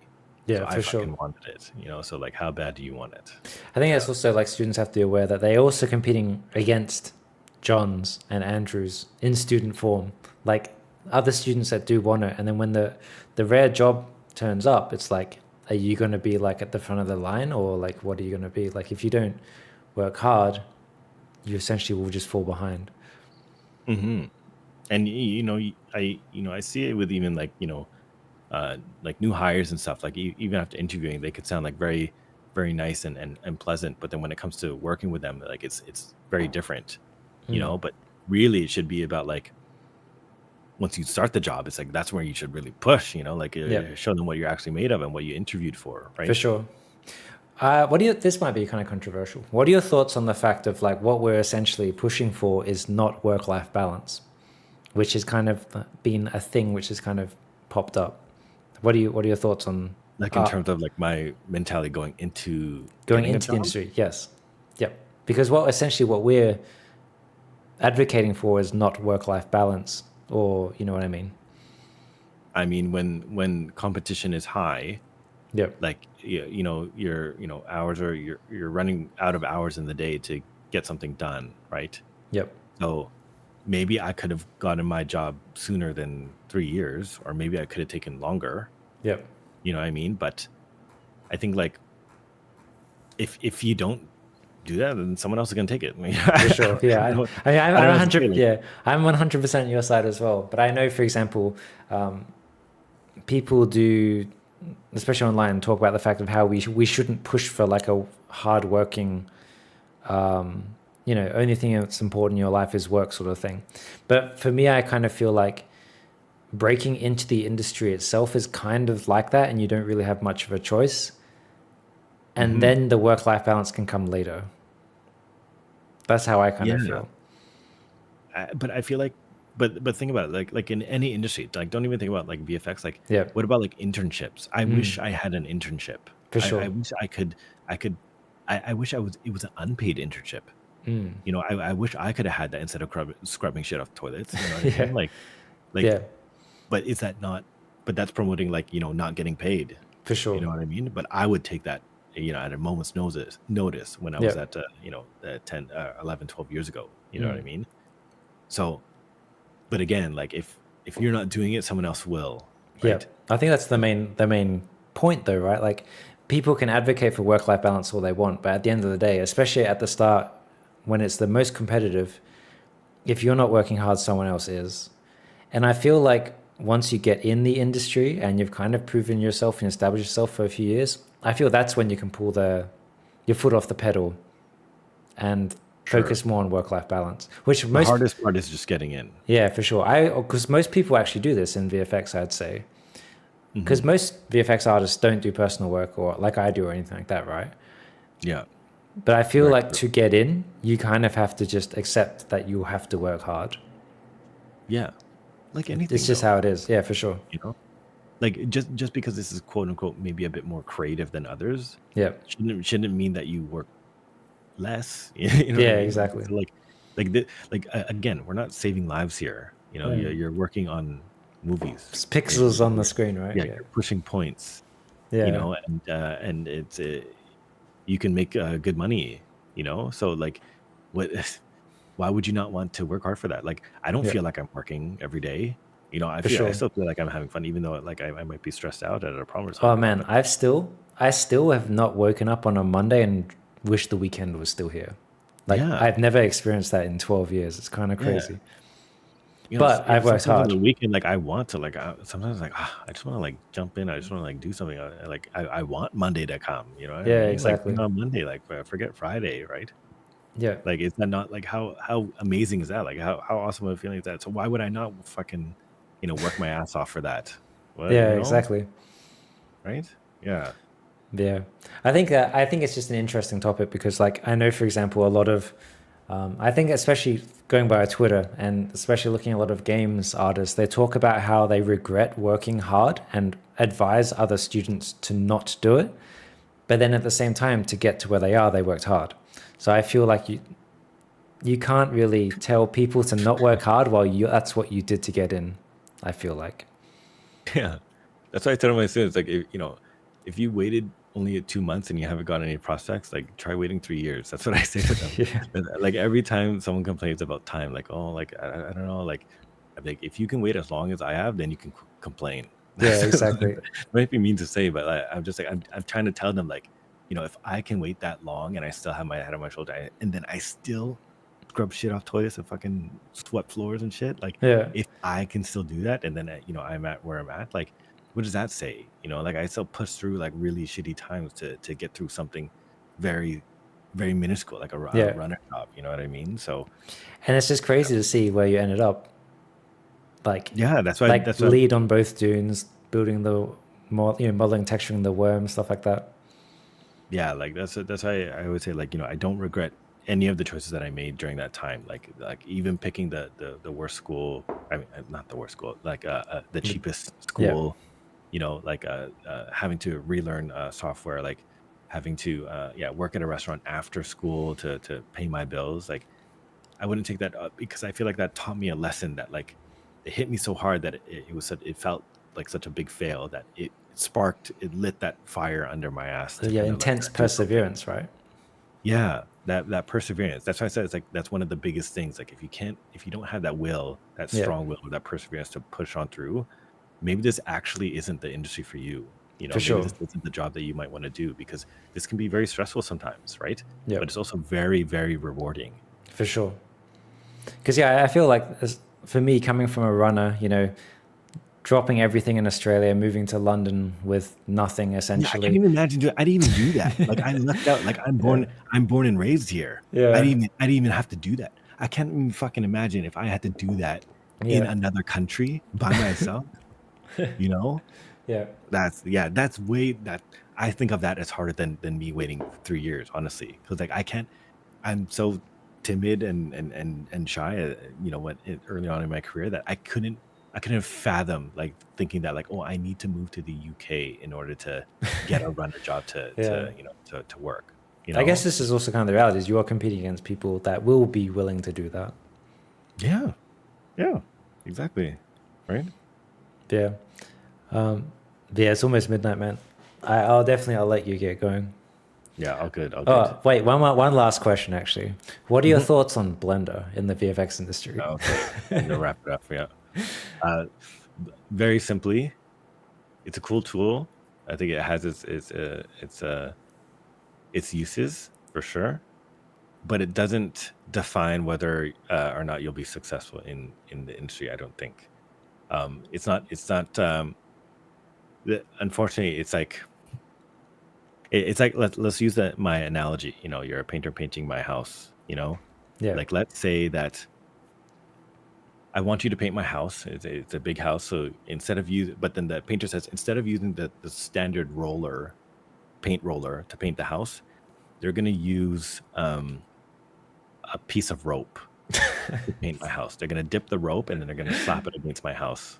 Okay, it will get done, right? It will get done eventually. But it's not like a standard way of painting a house, right? So it has its use case. It could work, right?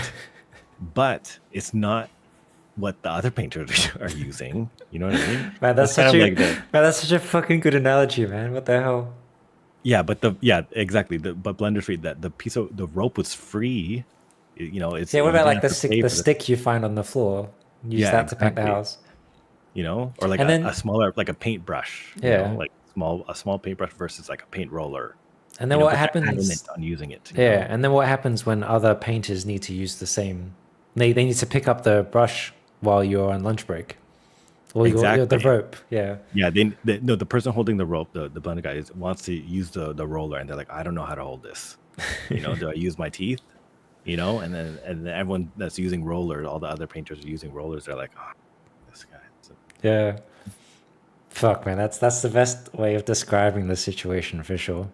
Yeah, I always use the painter painting my house as an analogy, because I'm trying to separate the visual effects part of it, and try to make it seem like in more layman terms, like to simpler terms. Yeah. Man, that was perfect. Yeah, thank Yeah, you. that's Thank a you so much, good way man. to end. Yeah, exactly. Yeah, thank you so much, man. I'll Yeah, good. I'll end the call here. Yeah, well, I'll pop in again maybe in the future. We can For just sure, chat man. about I'm anything. sure. Yeah, I'm sure everyone enjoys these sorts of chats for sure. Yeah, cool, All awesome. right, Thanks, man. everyone. Thanks so much. I'll catch you later. See ya. Yeah, see you guys. Bye. Bye. Yeah, that was pretty good, wasn't it? I didn't expect him to chat for like 2 hours, but yeah. But yeah, I'll obviously all the VODs will exist on YouTube if people want to go through and listen to everything again. I'll cut the videos up as well, so it's more segmented and to the point as well, and upload those as well. But yeah, Jon is super fucking good. He is the guy I always go to for help at work whenever I have problems.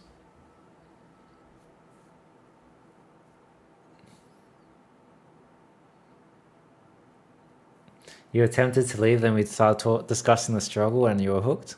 Sick. I'm glad you stayed. But yeah, someone asked about freelance. There's no freelance in VFX, unfortunately, because we're based on tax incentives. So we have to be within the state of the studio. So freelance isn't really a thing in VFX. Oh, excuse me.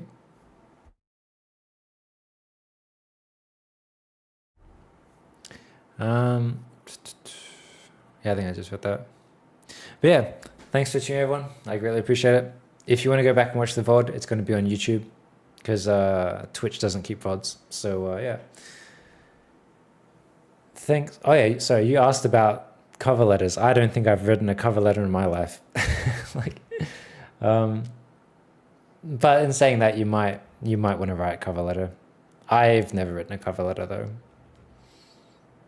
But yeah, thanks to everyone. I greatly appreciate it. We're going to be back to streaming again on Sunday. Thanks so much. I will chat to you later. I'll reach out to other people to see if they're willing to come on to the stream and have a chat as well. That was pretty good. All right, thanks to everyone. I'll catch you all later. See ya. Bye.